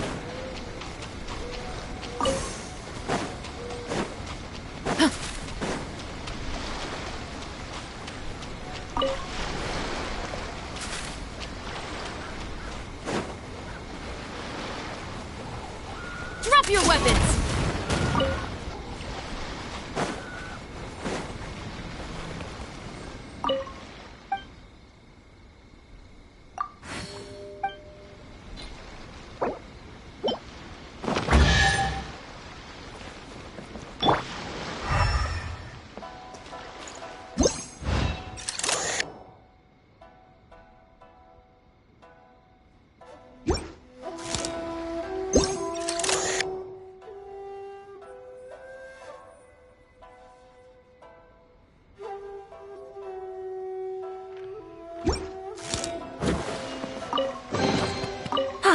Something to add to my collection.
Special yakitori for sale. Come and try some.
What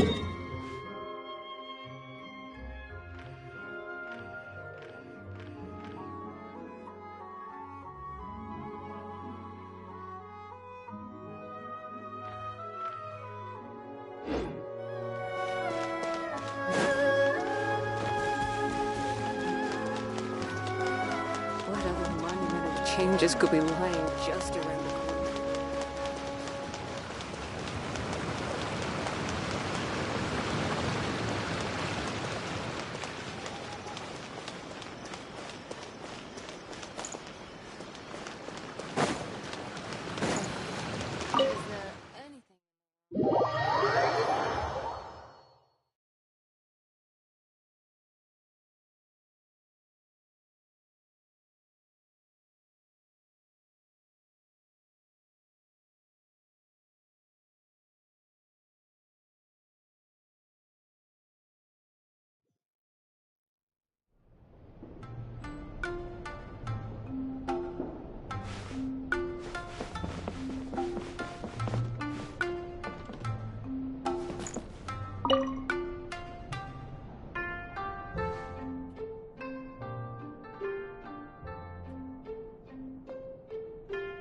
Excuse me, Miss Layla?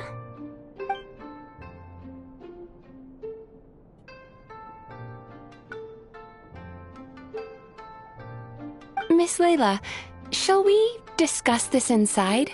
We can sit down and chat.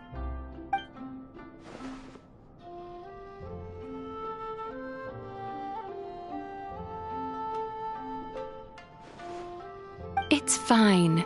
I've treated several academia students before. You can say I've encountered similar states of mind to yours.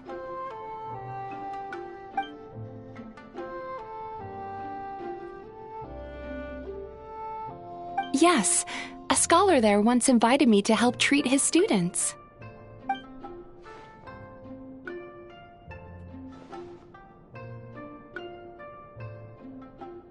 I wouldn't go that far. Just long-term insomnia, terror, paranoia, as well as acute tinnitus and vertigo.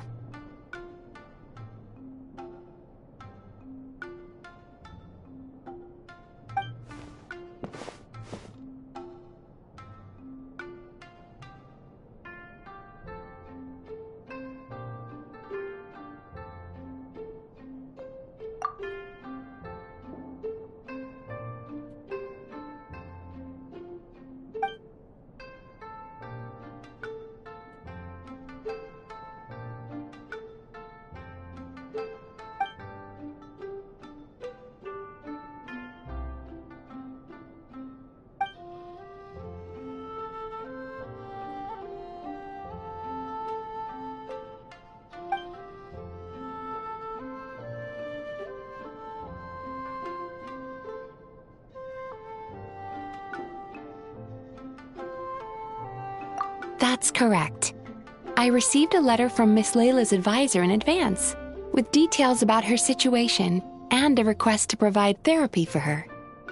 I think it's quite likely that a mutual acquaintance shared my contact information.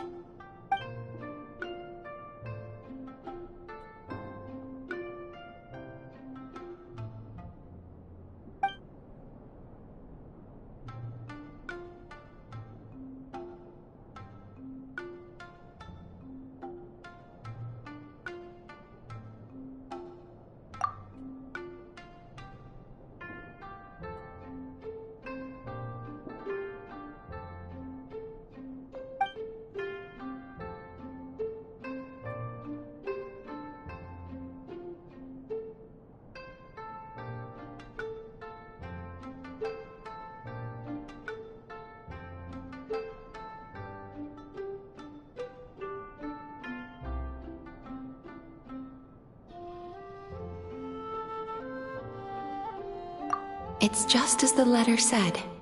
Her symptoms are extremely severe. How long has she had this condition? However, her advisor's letter clearly acknowledges her abilities, emphasizing constantly that she is their most outstanding student. Perhaps it's Layla who doesn't believe in her own abilities, thus triggering these symptoms.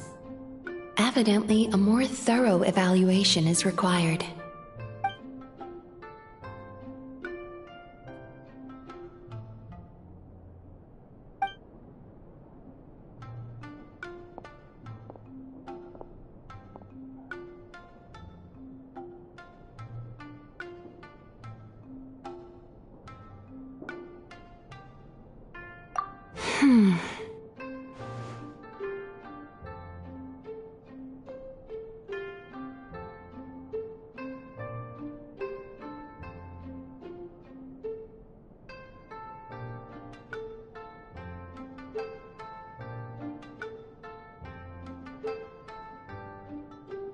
Don't worry, I will help her. In fact, I've already come up with a preliminary treatment plan. Now, time to formally begin treatment.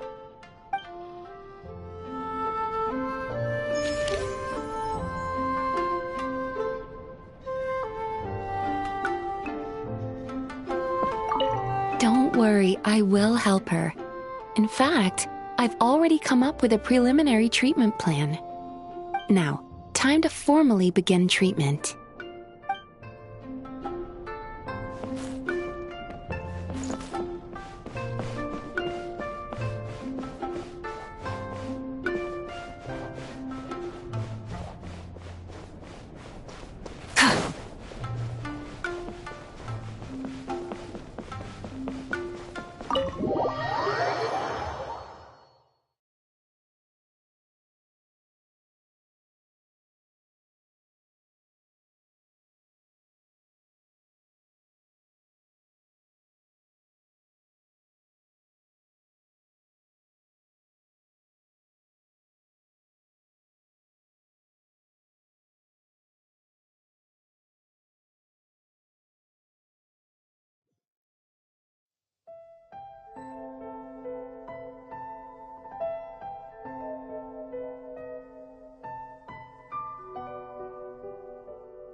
Welcome to Narukami Crafts. Make things other than sculptures as well.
My store is offering the latest in fashion. Come and have a look. Welcome to Netsuke no Gen Crafts. We can make things...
I love diving too.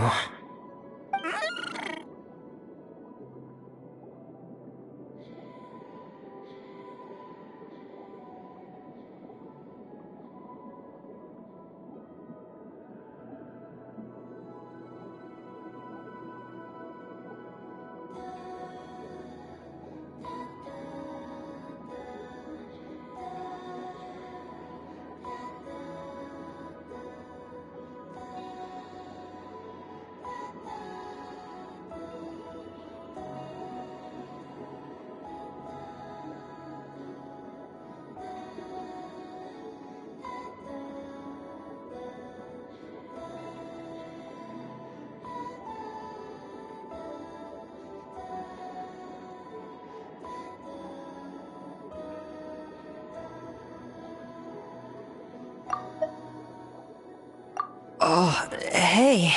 Long time no see. I'm talking with him.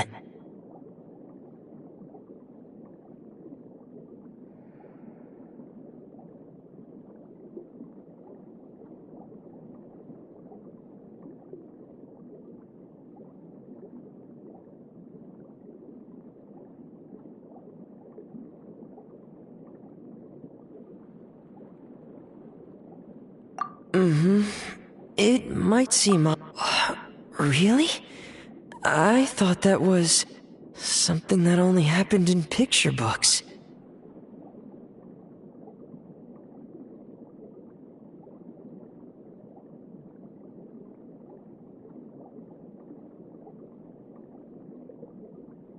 Alright, then I'll share them with you.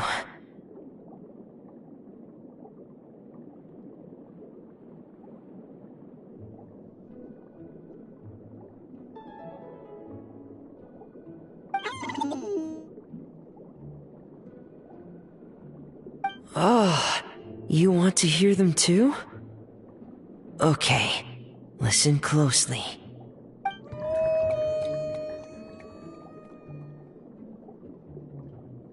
Legends speak of a time long, long ago, when there was a blubber beast who strayed from his family and friends, and lived all alone in the pitch-black depths of the sea.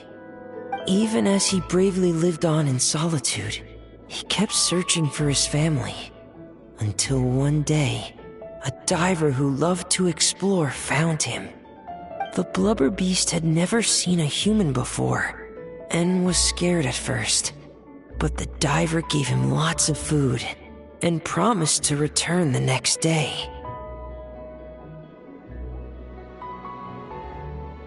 And just like that, they became fast friends.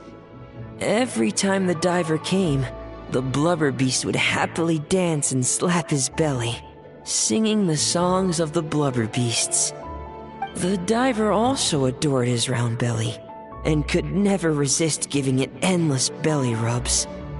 The blubber beast also adored the feeling of belly rubs, but since he had terrible eyesight, he only ever saw the diver's blurry silhouette. So, whenever he saw a human form approach, he'd happily dance, patting his belly and singing.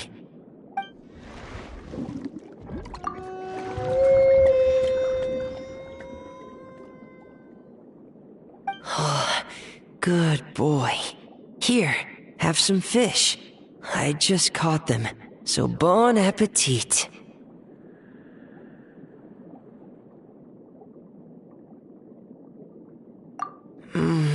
I wish that was where the story ended, but... One day, that diver stopped coming altogether. The blubber beast waited for a long, long time. Finally, he gathered the courage to go and look for the diver, swimming off in the direction the diver had swum off to, until he had finally reached the beach. And that's where the picture book I have ends. I don't know how the rest of the story goes. Our two friends might have... Oh, don't be sad. It's just a story. It's not real. I think.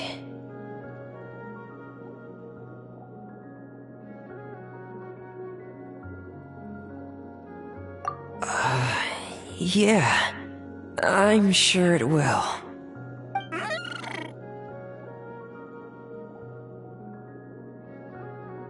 Oh, want some more fish? Give me a second. I should still have some more. I wonder, just what does a blubber beast's belly feel like?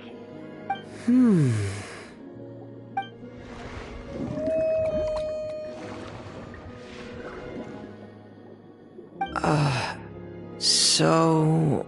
I guess I'll go for it then? Wow. This is really something. A world removed from petting Lynette's cat.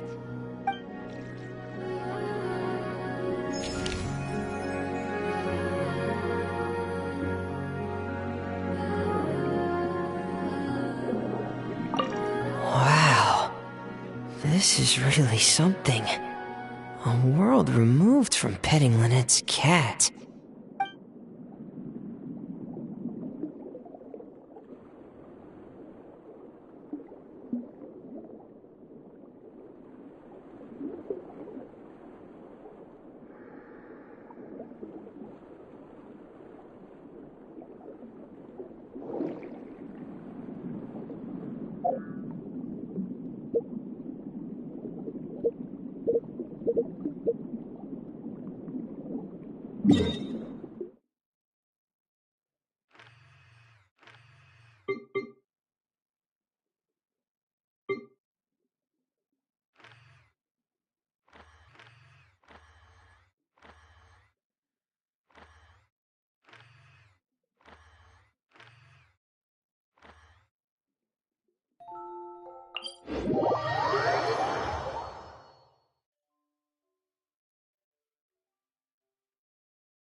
Light it up!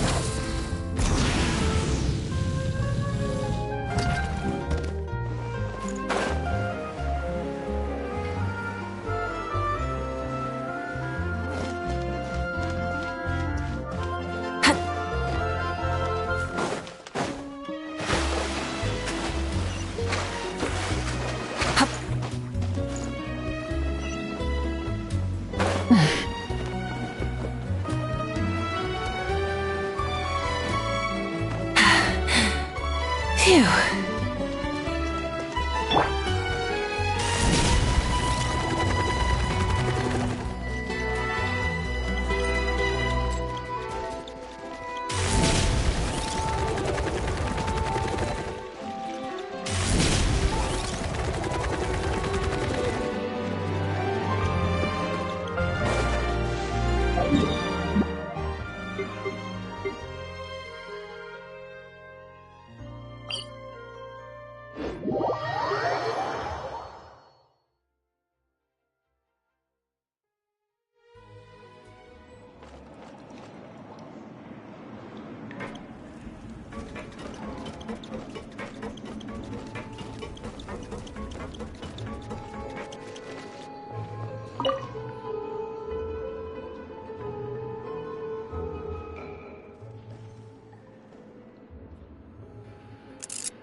Get back on track!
But Captain, please stop using the Gardamex to fire the flare.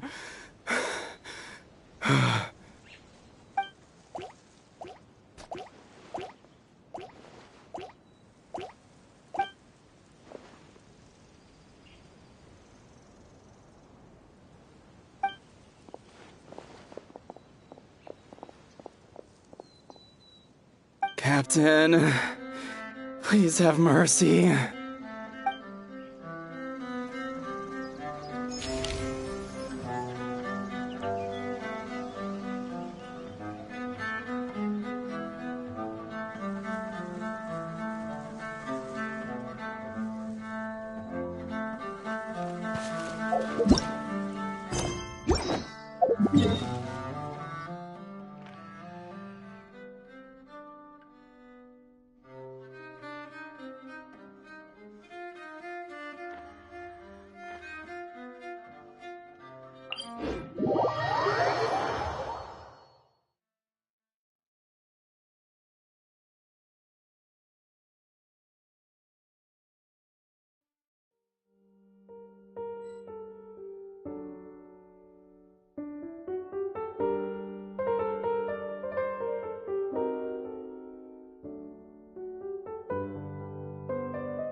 Hurry up, Grassa!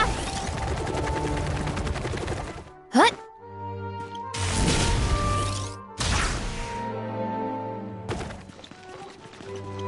Hurry up, Grassa!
My parents always say, no matter how busy life gets, you should always sit down and enjoy a proper meal when you get hungry. What I like to do is stack my plate up high, then squash it all down, take a deep breath, and wolf it down in one go. That way, I get to eat my fill without wasting too much time.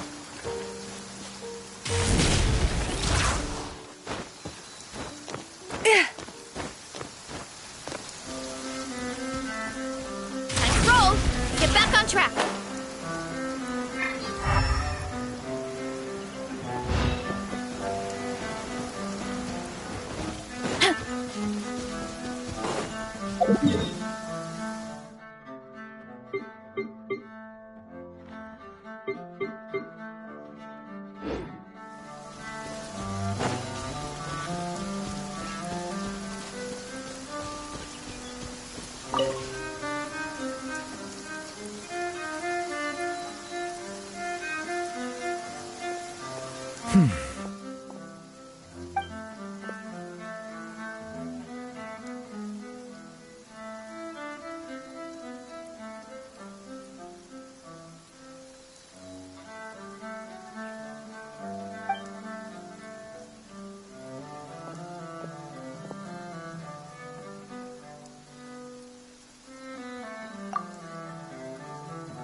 Ah, traveler.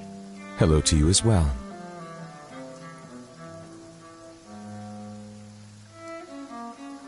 I am the same as always. Thank you for your concern.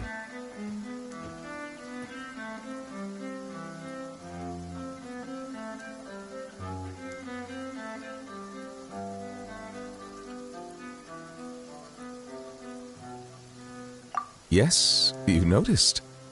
The morning paper forecasted rain here at precisely this hour. In my experience, predictions of this nature are not entirely reliable. Yet today, the downpour arrived on schedule. A stroke of luck.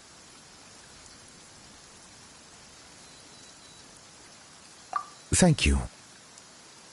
Though I do realize that standing in the rain is only my personal predilection, and that most would find it odd. Are you certain you wish to stand here with me while it pours unceasingly? I see.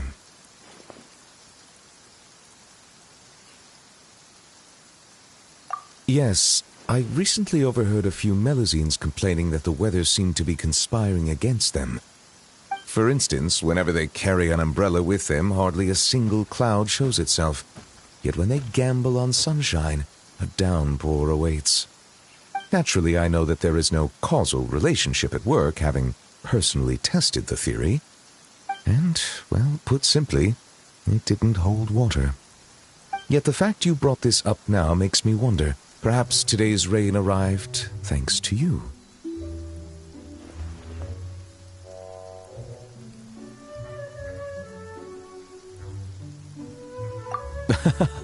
You jest, I presume. I'd feared this squall might have soured your plans, but I'm glad it doesn't seem to have dampened the mood. So it is.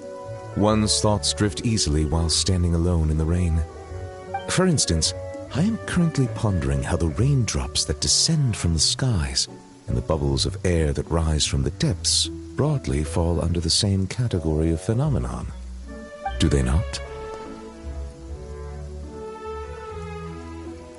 Well, a passable joke, yes?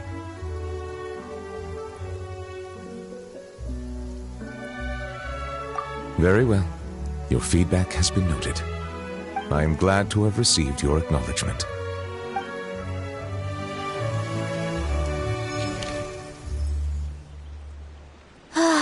So nice and warm.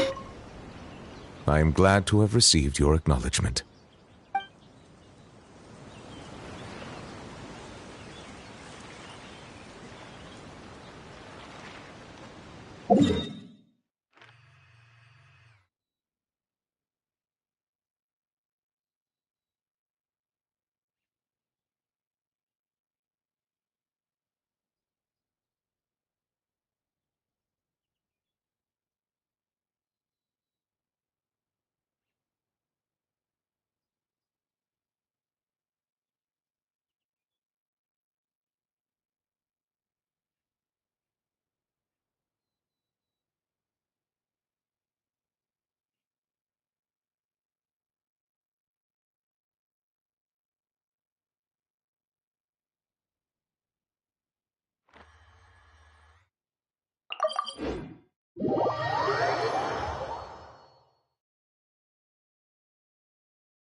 Gotta steer clear of other people.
is heavenly. Hey, go on, drink some more.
Hip.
Time to roll!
You're Miss Layla's alternate personality, yes?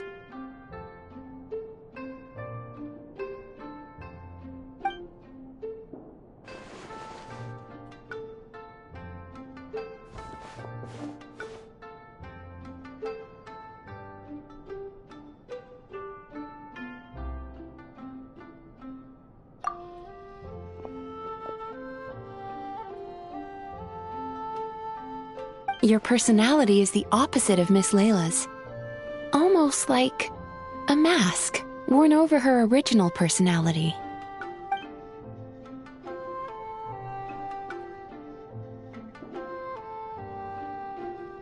How many more masks like you are there?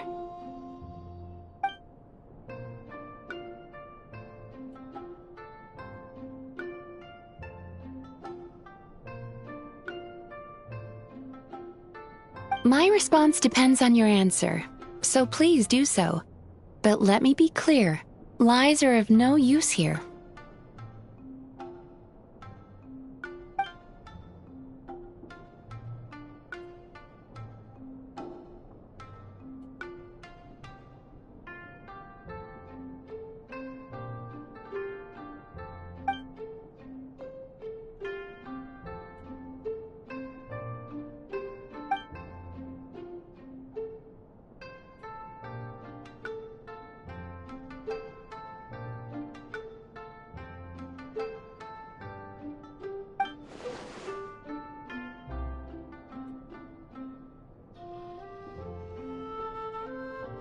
Such intense introjected aggression.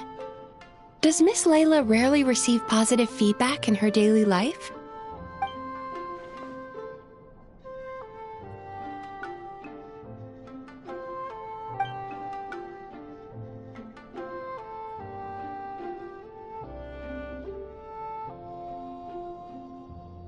I understand. I'll adjust her treatment plan accordingly going forward. Just a word of caution. If Miss Layla does recover, you will disappear.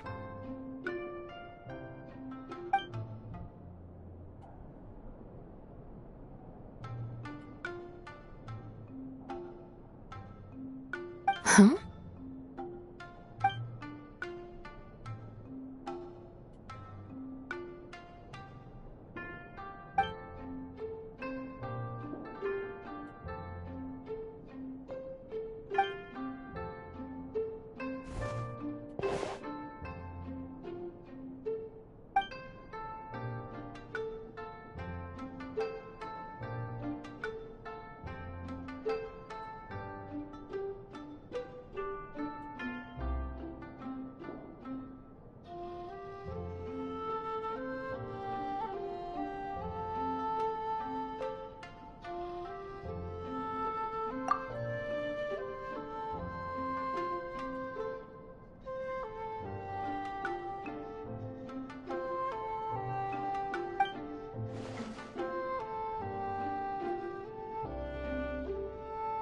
No, you didn't. Please relax. You did, however, suddenly wake up during the treatment. It gave me quite a start.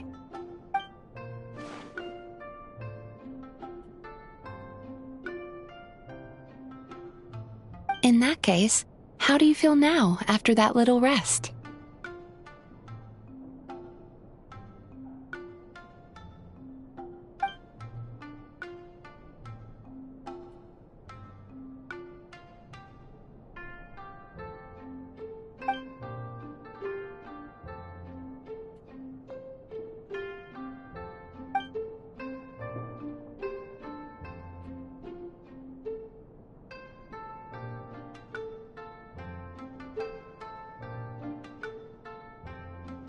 It's okay.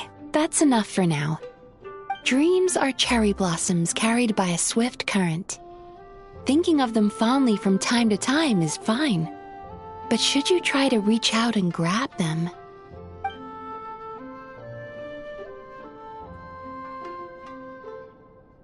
in that case, today's session is concluded. Please return tomorrow at the same time, Miss Layla, and please be punctual.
Did that grow out of the ground? Running late again.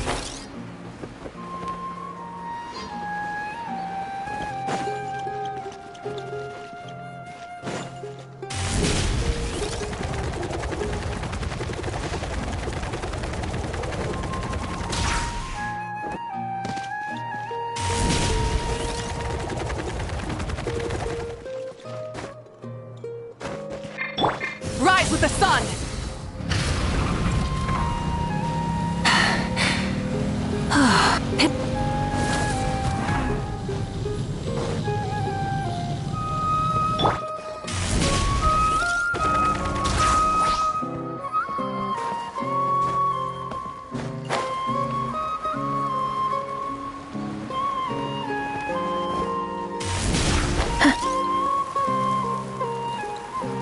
Kapow! Time to roll!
the engines!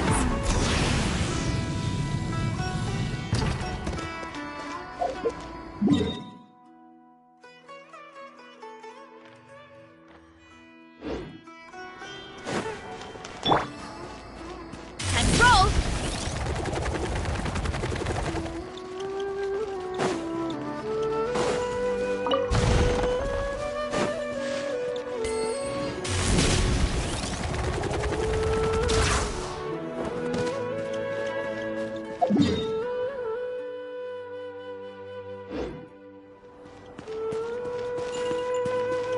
Hurry up, Grassa! Get back on track!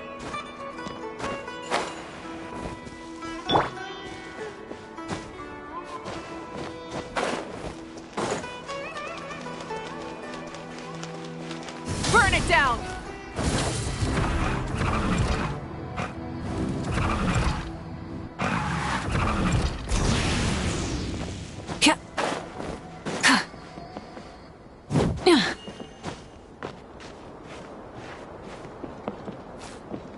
Light it up! Rev the engines!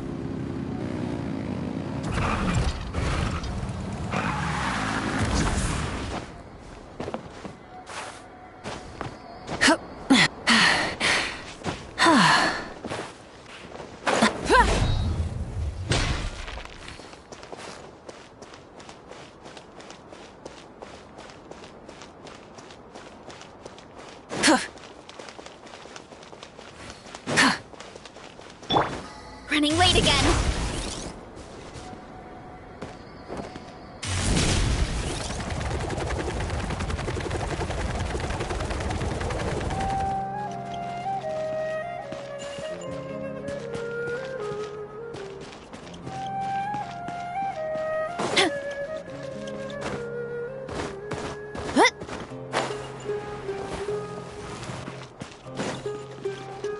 Hurry up, Grassa!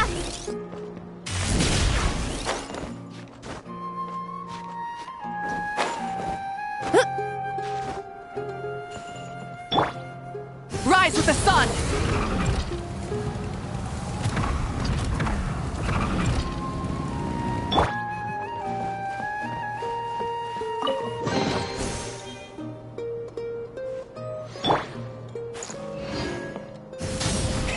Rev the engines!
Running late again.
Okay, I've got it!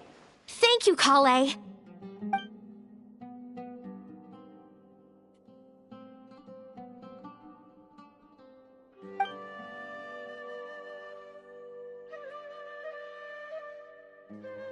Understood. Thanks again, Kale.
No, but I am pondering a related question.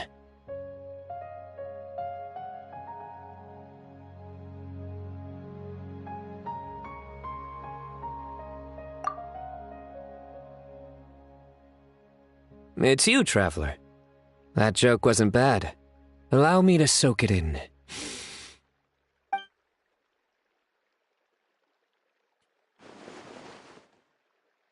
Not bad. I like it.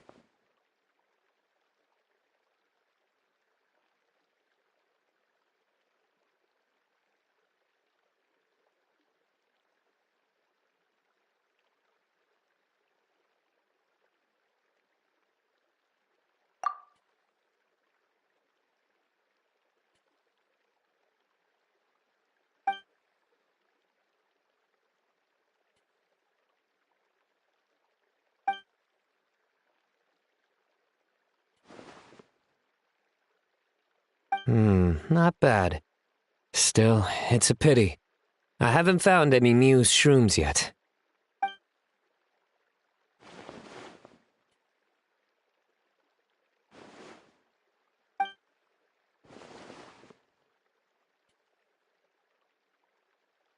Exactly. After all, the newsrooms have yet to make the press release.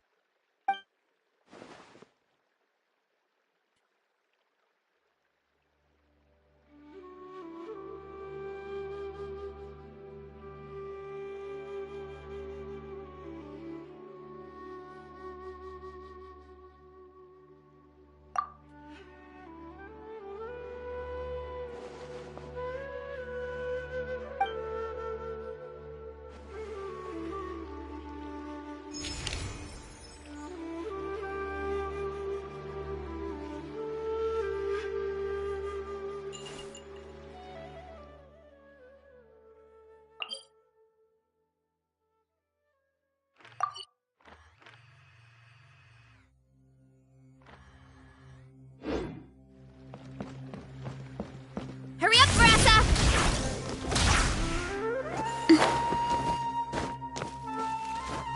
What?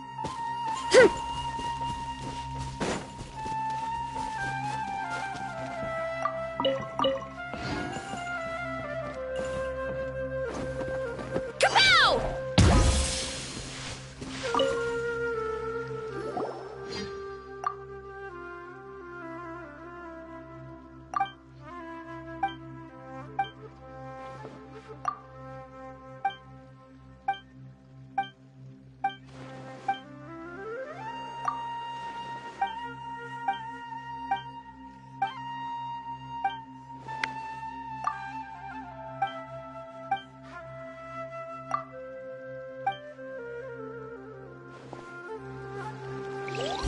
Hurry up, Grassa!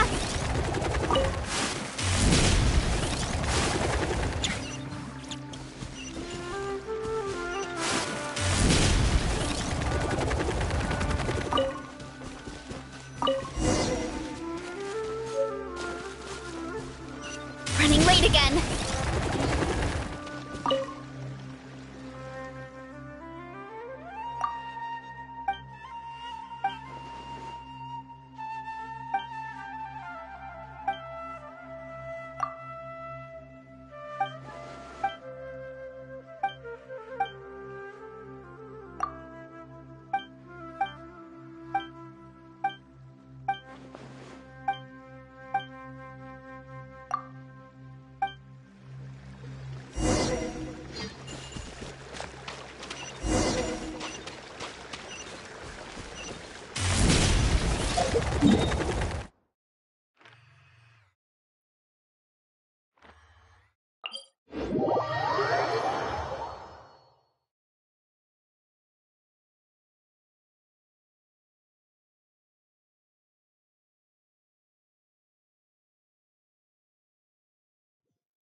Hurry up, Brassa!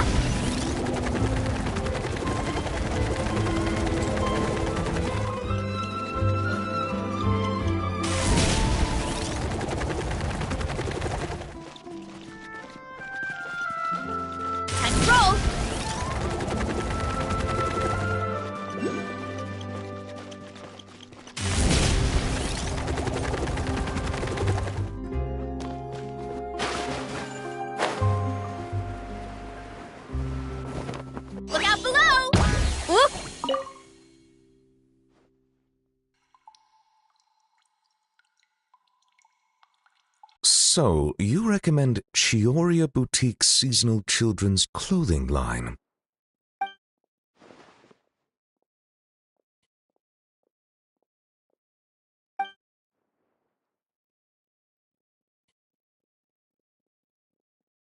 In that case, I shall place an order.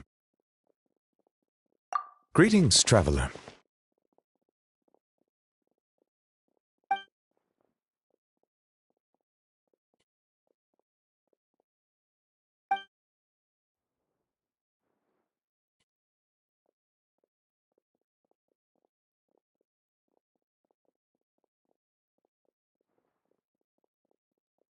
A rare opportunity to take a vacation has arisen, and I plan to use it to visit the Melusines in Merosi Village. It has been some time since my last visit, and as such meetings are hard to come by, I wish to prepare some gifts. As you are here, might I solicit your advice? I believe you have already befriended a number of Melusines. As such, your insights would be most valuable.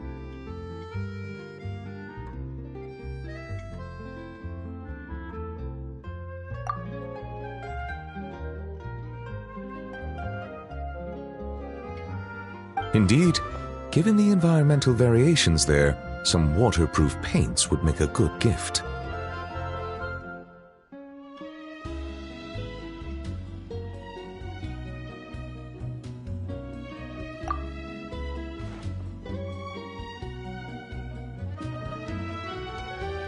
Then I shall leave their procurement to you. Thank you. Prioritize what you like, without regard to cost. I will ensure you have an ample budget.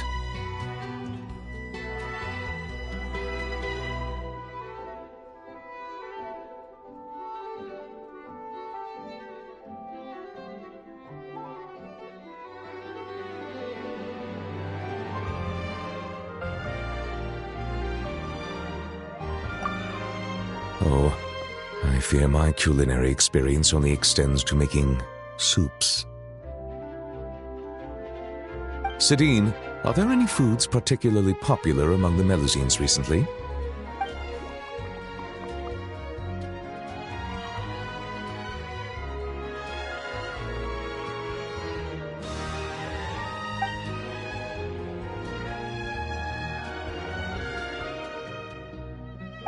Oh.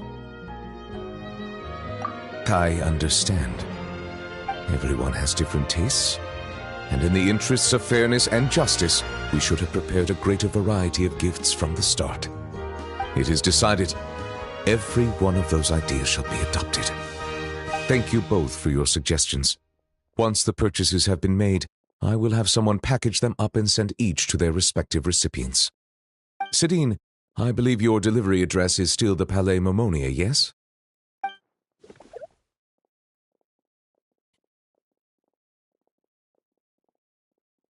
Of course. As I said, opportunities like this are hard to come by, so every Melusine should receive a gift. And you are a Melusine too, are you not?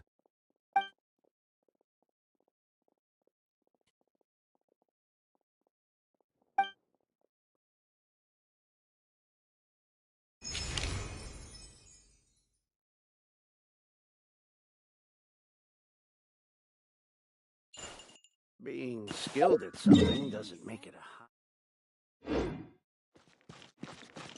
Hurry up, Brassa! I need to get out. Exactly! But none of them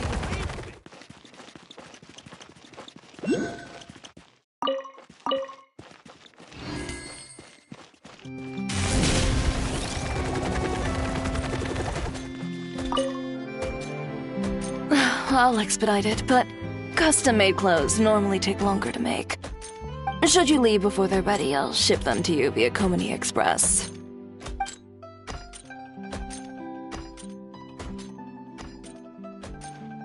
Oh, it's nothing. You gave me very precise measurements to work with. This shouldn't take too long. Oh, and if you'd like, I can tailor dancing clothes for you as well.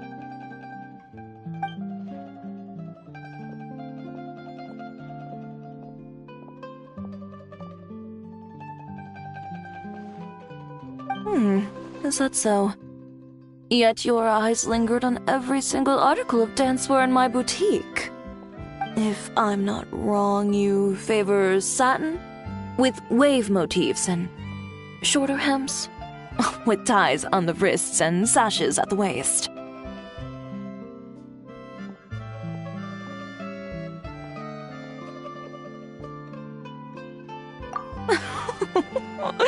I merely followed your gaze and made a few simple observations. So, how's about it? If you'd like your own outfit, now's the perfect time to have one made.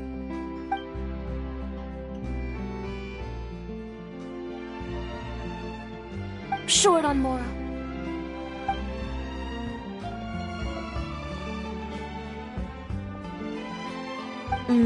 So you're hesitating for other reasons.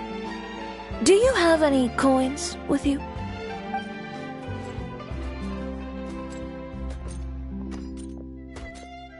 Flip one. Heads buy, tails don't.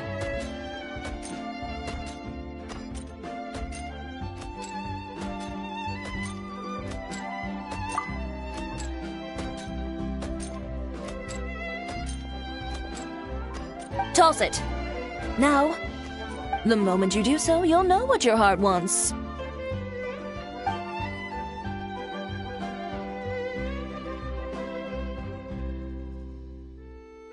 So, heads or tails?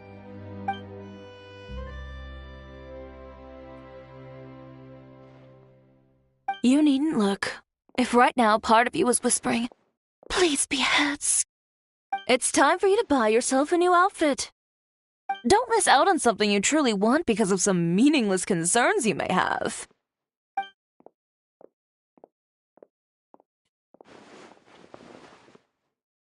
Excellent. Step inside and you can tell me about your requirements. Over some tea, of course. Traveler, care to join us? We could take your measurements while we're at it.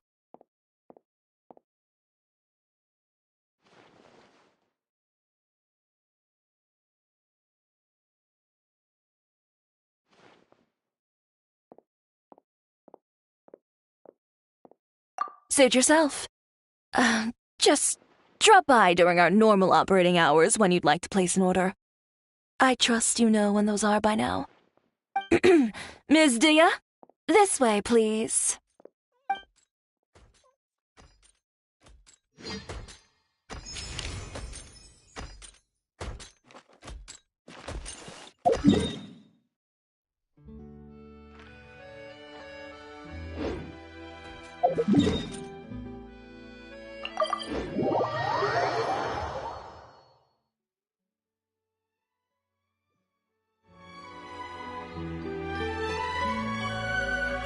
Heads up! Whoa!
Still a ways to go.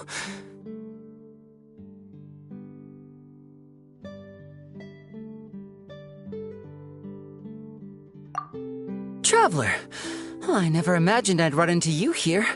Seems I owe that Gus just now an apology. It blew my hat away, seemingly for no reason. But no sooner had I caught it that I ran into you.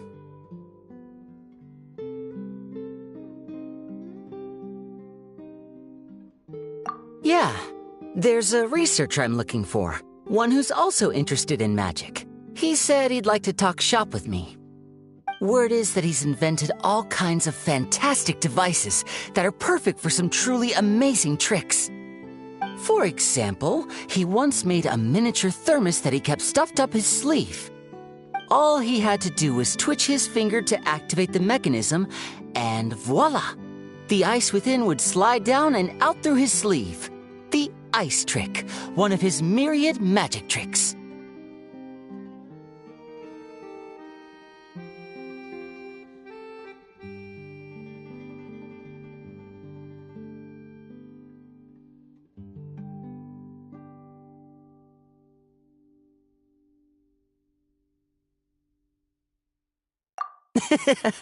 Of course it counts. Just think about it. You're a poor office worker sweltering behind your desk. You want nothing more than to head out and buy an ice-cold Fanta to quench your thirst. But it's just way too hot. The Fanta machine's broken and only dispenses warm Fanta, and there's no ice anywhere in the office. Just as you totter on the edge of despair, the colleague beside you claps their hands, and a few ice cubes suddenly appear in your cup of Fanta. Just imagine, how would you feel?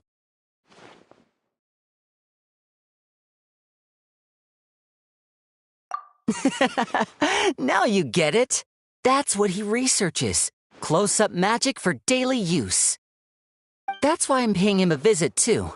I'd love to help him refine his close-quarters tricks and improve the impact of his close-up performances. After all, the most important part of magic is the performance, especially when you're up close and personal. Perform well and the audience will be spellbound. They'll think, I need to get closer. No, closer. I must see what surprises this magician's got in store for me.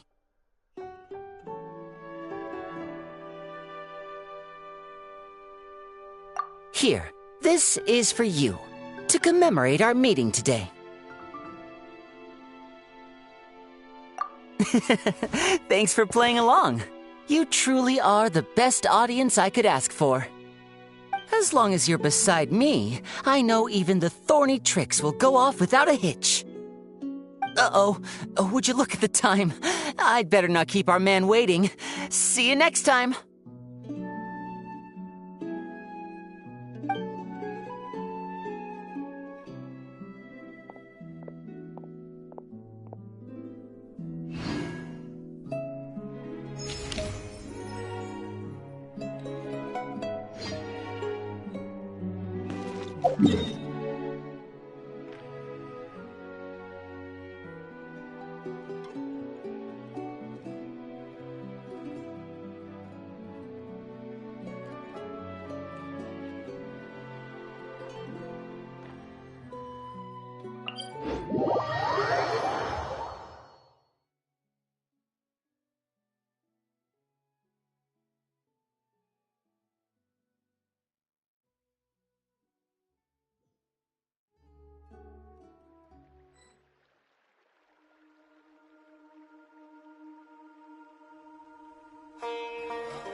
There should be enough bark samples. Next, soil collection. I came here to assist Tainari with collecting plant samples. He directed me to come collect bark around here. But these trees are covered in mushrooms, and I have to clear them away. It's not easy. I can't help but wonder just how these mushrooms got to that size. Right. Tainari also talked about how the environmental factors influencing the growth of fungi are extremely complex and varied, each interacting with the others. Even the smallest change in one variable can greatly impact their growth process.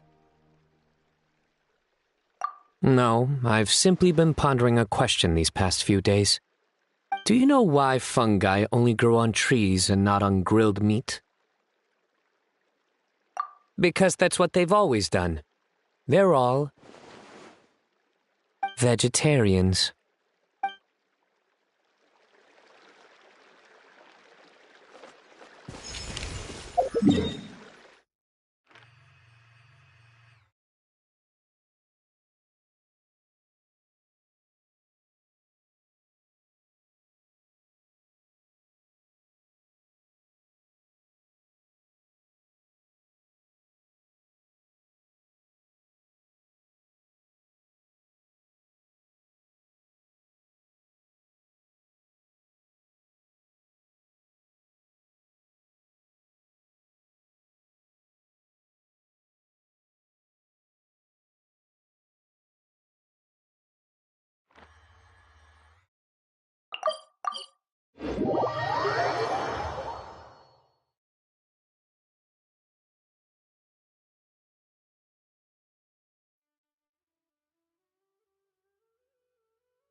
I'm serious. You should let me come with you. Or, if not me, then at least find some mercenaries to join you. A large group moves too slowly. Speed is what we need to catch a fugitive like him. But... That's enough. Proceed as planned. We have to get him on the first try.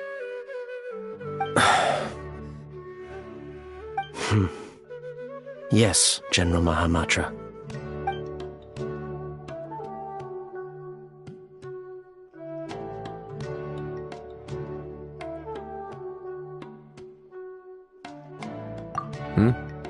Nothing, Major. A scholar made a prohibited device and fled the academia with it. We're already in pursuit. We've decided to act discreetly to avoid alarming the general public.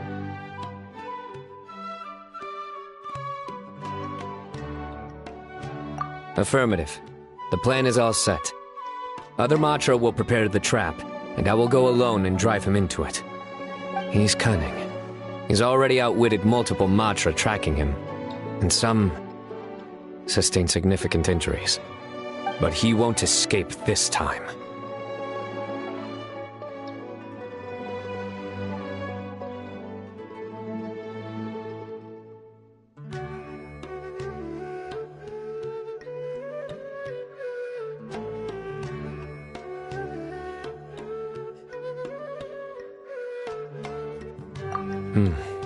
Don't worry. I'm just scaring a cowardly little jackal.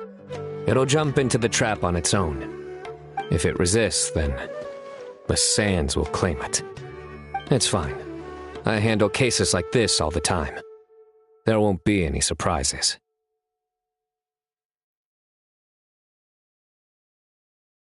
Sorry. Inspiration eludes me for now. I'll be sure to tell you a good one once I get back.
It's justice o'clock!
Perhaps we could take a walk.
Running late again.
Woo! Time to roll!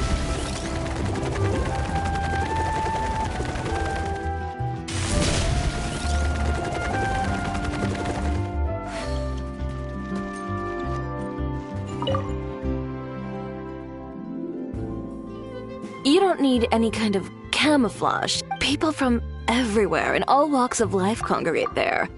There isn't a thing you could wear that would stand out.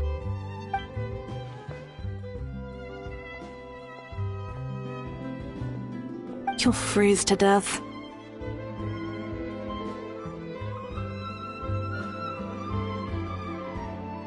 I'll make you something more suitable for the cold. Come pick it up in 2 weeks. It's nothing. Oh, and by the way, those gloves you were eyeing earlier, they'd clash horribly with your look.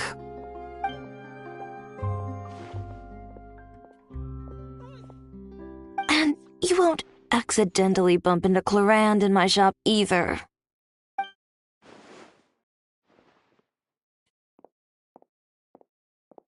When she orders gloves from me, I usually have Kirara deliver them straight to her door.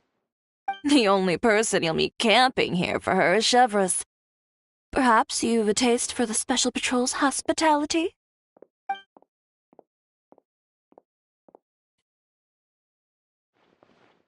Like I said, 2 weeks, in-store pickup.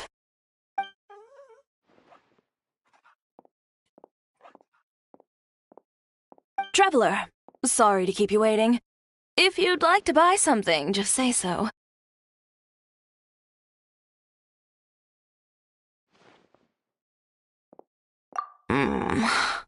I'm a bit busy, so no invitations to come in for tea and chit-chat today. You know our business hours, so if you'd like to try or buy, just drop by then. I'll be heading back in. And, little Miss Journalist, remember, 2 weeks.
Monsieur Neuvillette! It's been so long. I'm really sorry. Are we late? No, I was just early. You were right on time. We're here to pick you up. The other Melusines are back in the village making you dinner. Thanks for making the journey. Today, I'll be interviewing you on behalf of Mercy Village. Monsieur Neuvillette, please, take this flower. I just picked it for you. Monsieur Neuvillette! Monsieur Neuvillette! Monsieur Neuvillette! Hey! Relax. He's not hard of hearing, you know. Be polite. It's all right. Hello, everyone. I'm delighted to see all of you as well. Did you all receive the gifts I had sent over earlier? We did! Everyone loves them. Zana really liked the components you gave her, and she got you a thank you gift. Verida liked them a lot too. She used them to make a pistol. That's right! I'll definitely join the Marechaussee Phantom soon. Please believe in me. Don't put too much pressure on yourself. The process itself is already extraordinarily meaningful. I believe you will learn and gain much. As for me, I've already hung up the skirt you got me. One day, when I'm a real journalist, I'll wear it when I give you an official interview. Don't get ahead of yourself, Lomé. Monsieur Neuvillette is usually really busy. If you want to interview him, you'll have to apply first, then follow the proper procedures to make an appointment. What are procedures? Do you mean those super amazing people at horticultural fairs who can grow anything? I've seen them! No, procedures. And they're... well, I don't know either. But that's what Sadine wrote in her letter. Anyway, she also mentioned that there was one day when Monsieur Neuvillette was so busy, he didn't even have time to drink water. How could the Palais Mermonia be so cruel? Regarding that particular problem, well, I shall be more careful in the future. We're all really concerned about your health. It'd be nice if you spent less time working and gave yourself more time to rest instead. Oh no, we got sidetracked, didn't we? How far into the interview did we get? You haven't even started, Lomé. You're still in the reporting stage.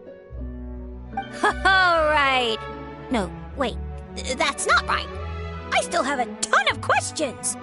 We'll need to find a place to sit down for a nice long talk. And don't you worry. Seren told me how tall you are and how you bumped your head the last time you squeezed into one of our homes. So I've already gone and moved all the tables and stools outside. Thank you for being so considerate. I feel much better now. I still prefer being in Mercy Village. We might bump our heads, but it's wonderful. Fontaine, too, has a number of superb places. Today I brought some water sent from Snezhnaya. Unfortunately, the long delivery time has warmed it to room temperature, and I cannot say if the taste will be affected. Then let's hurry up and drink it. It'll be super refreshing with some fresh poisson champ pie. Yeah, come on, everyone. Let's bring Monsieur Neuvillette back home pronto. Hooray! Come on, let's go, Monsieur Neuvillette.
charge!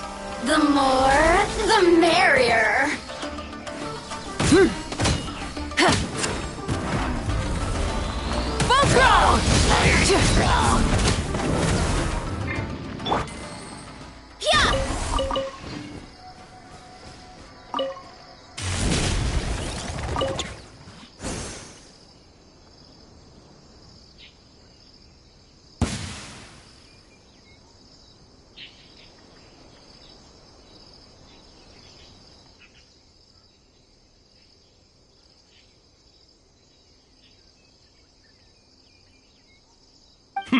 And here I thought you were a fast runner, little Nekomata. Yet you can't even catch a few little tanuki?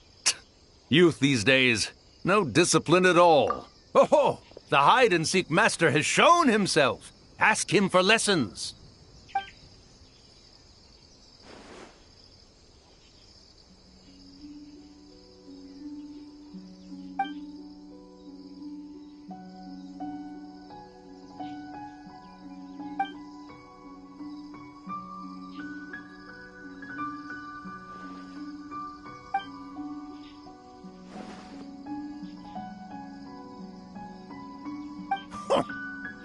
You insolent little Nekomata!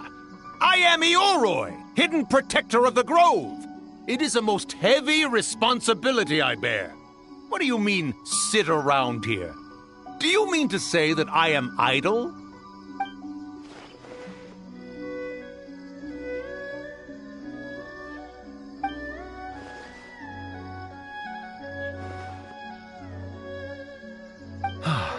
Why are young yokai all so impetuous?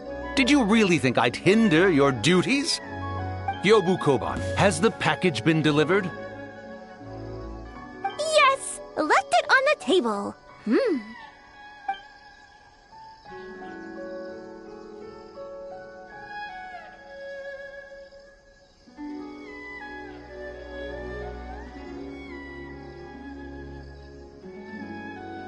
Ha! Still so young, little yokai. I knew who the package was for the moment you set foot in my forest. And while you wandered about, had Yobu Koban go and...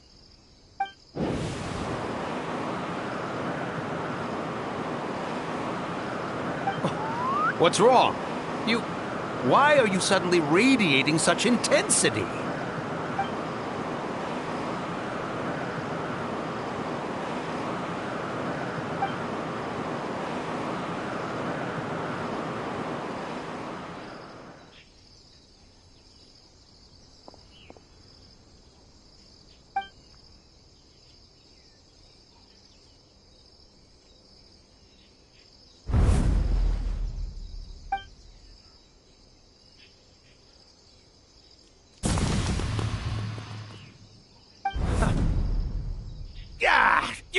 You come back! Yobu Koban, after her! You absolutely positively must help her get that receipt thingy back.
Get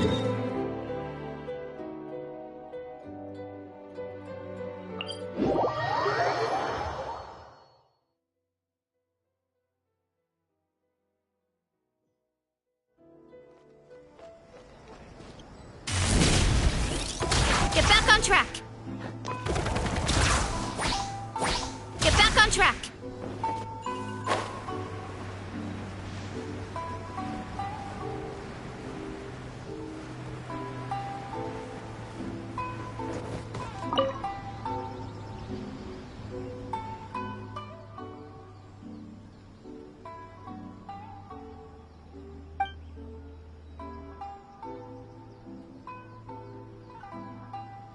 Really? But making a ninja gadget like that would take forever. And it'd be a real pain, too.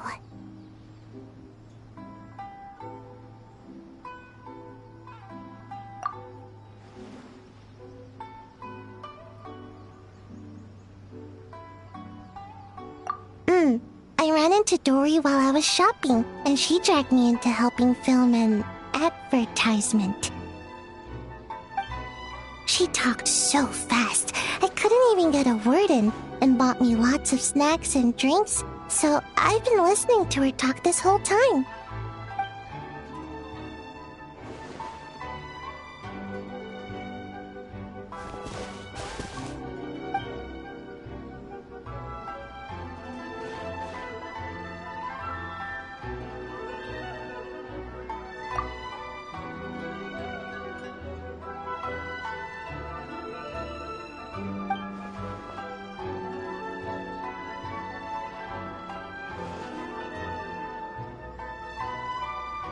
Sounds nice, but I don't have any more.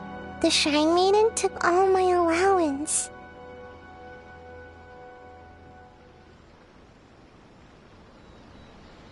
I've never really understood budgeting and always spent too fast.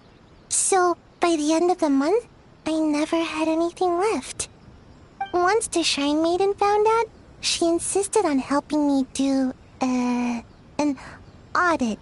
Then she sat me down and went through my expenses all night long. Turns out, I keep buying random stuff, none of which I can actually use. My house is stuffed full of unopened Komania Express packages. She helped me go through them and discovered 5 different types of height-boosting medicines, 6 kinds of nutritional supplements, and a whole bunch of different shoes and insoles. So she said that starting this month, she'll manage my stipend. If I want to buy something, I have to ask her first. No more impulse buying.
Really?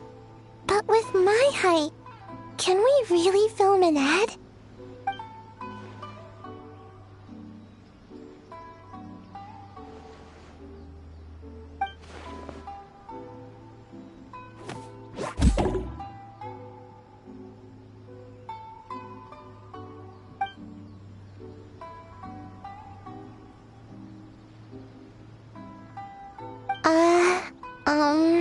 I can't do that with my ninjutsu.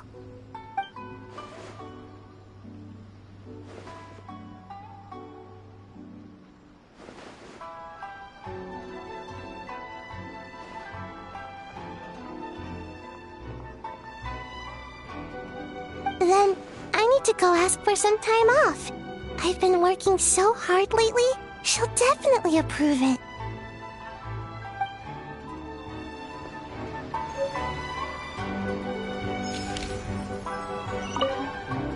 Then I need to go ask for some time off.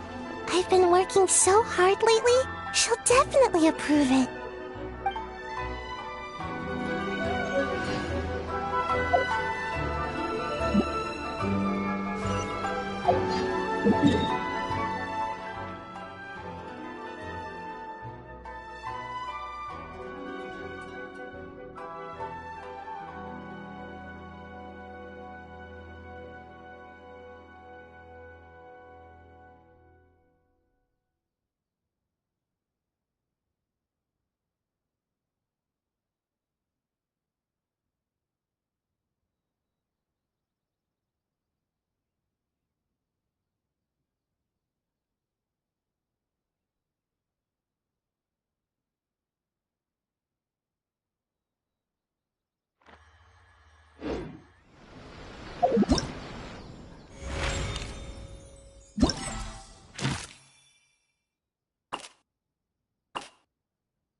The prophecy in Fontaine?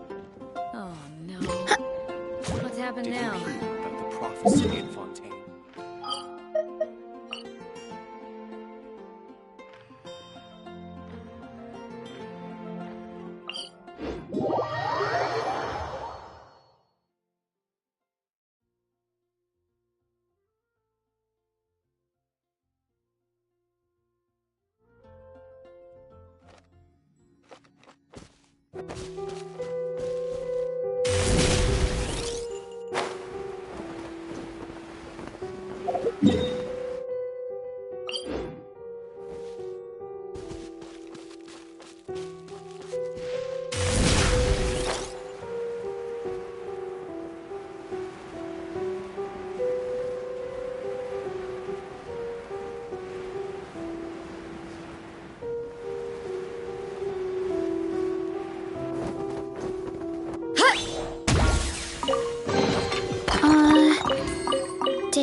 grow out of the ground?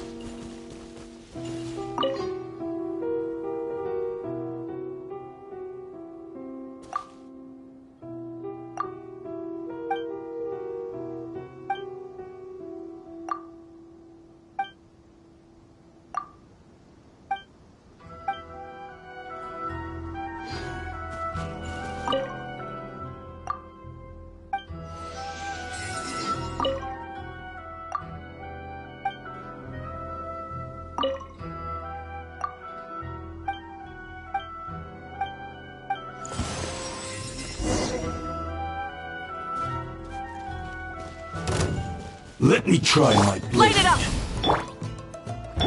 Headbutt! It's justice o'clock! Yeah! Yeah! Hero incoming!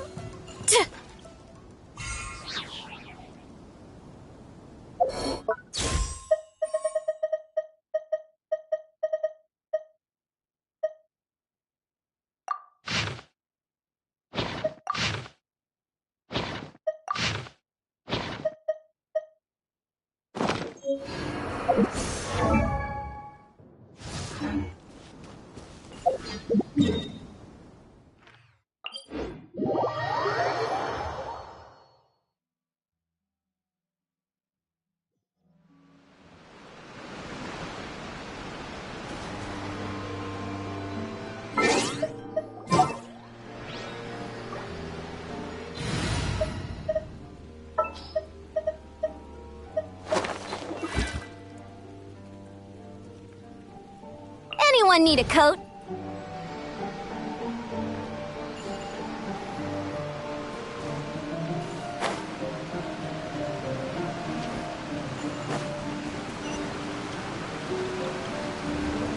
Running late again.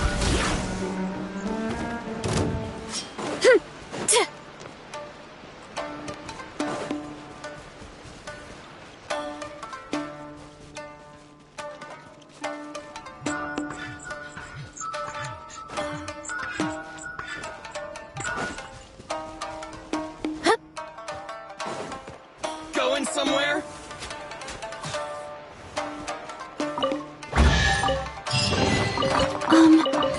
Are these... Burn it down!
down to business.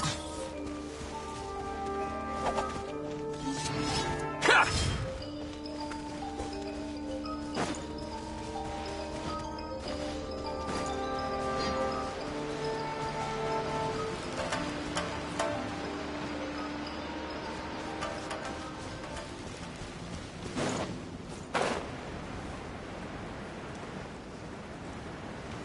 It's my lucky day! My blade! My blade!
Headbutt! Hero incoming! Yeah!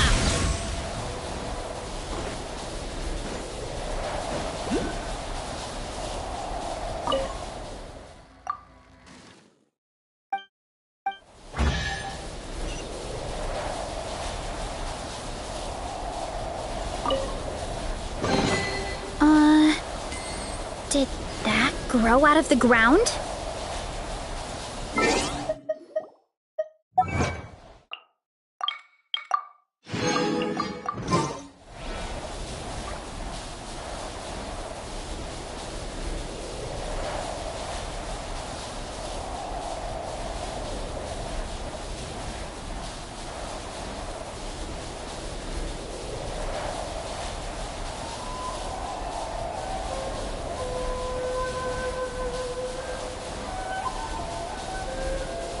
There's a lot that goes into managing an orchard. Watering, weeding, fertilizing the soil, making sure the temperature is right.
Time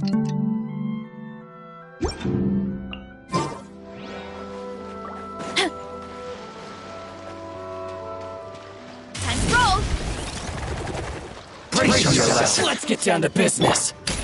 Start the Ow, ow, ow! Too strong! Oof! Hero incoming! Yeah! Heads up!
Gotta steer clear of other people.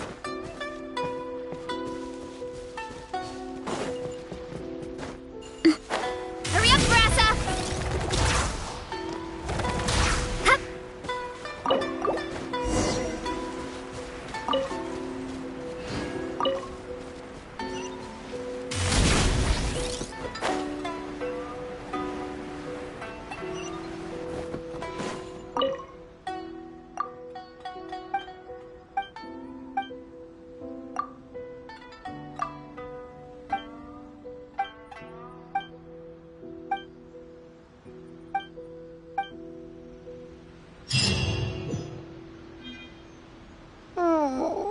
Not the busiest of my days. I suppose I'm doing a good job taking care of the shrine.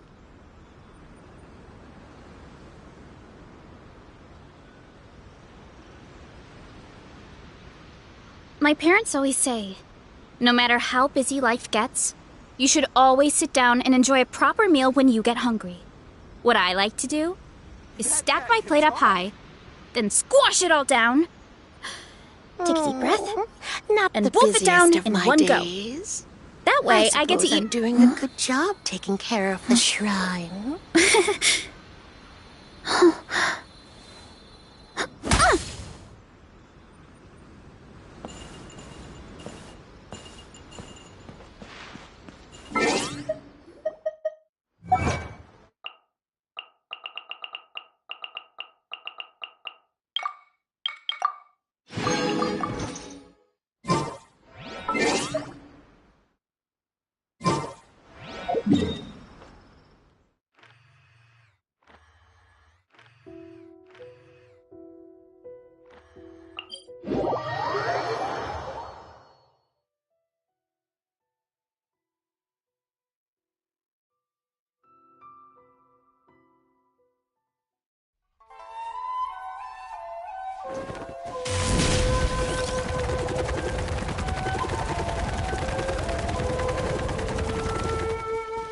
Running late again.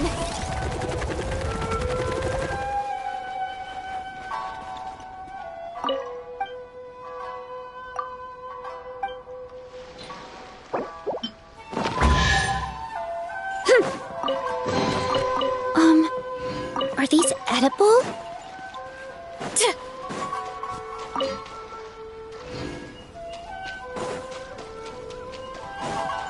Running late again.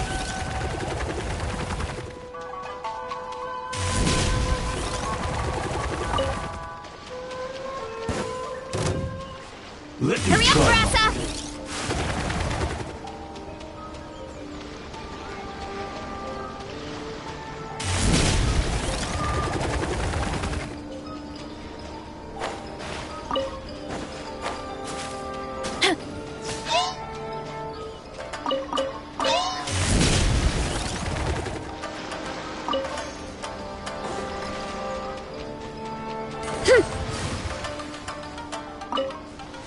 Time to roll!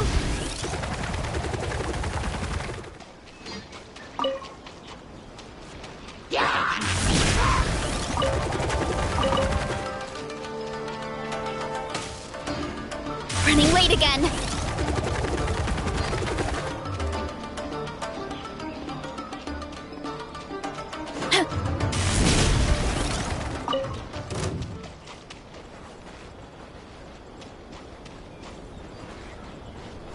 Running late again.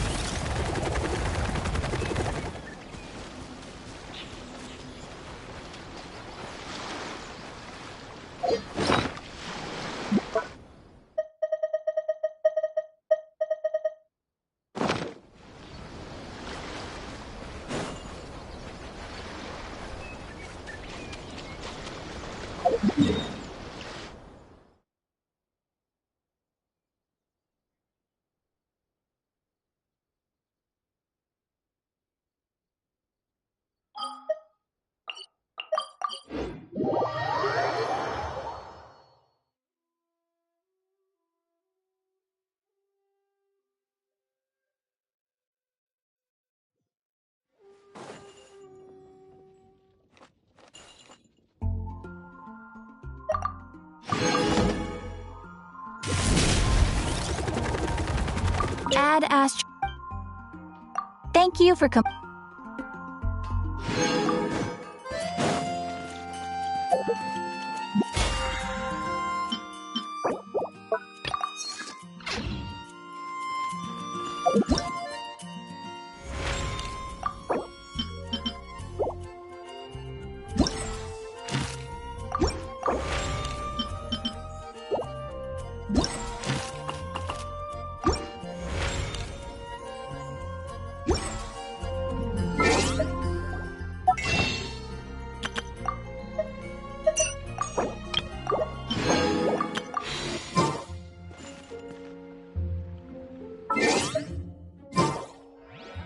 It's been getting definitely be something that catches your eye.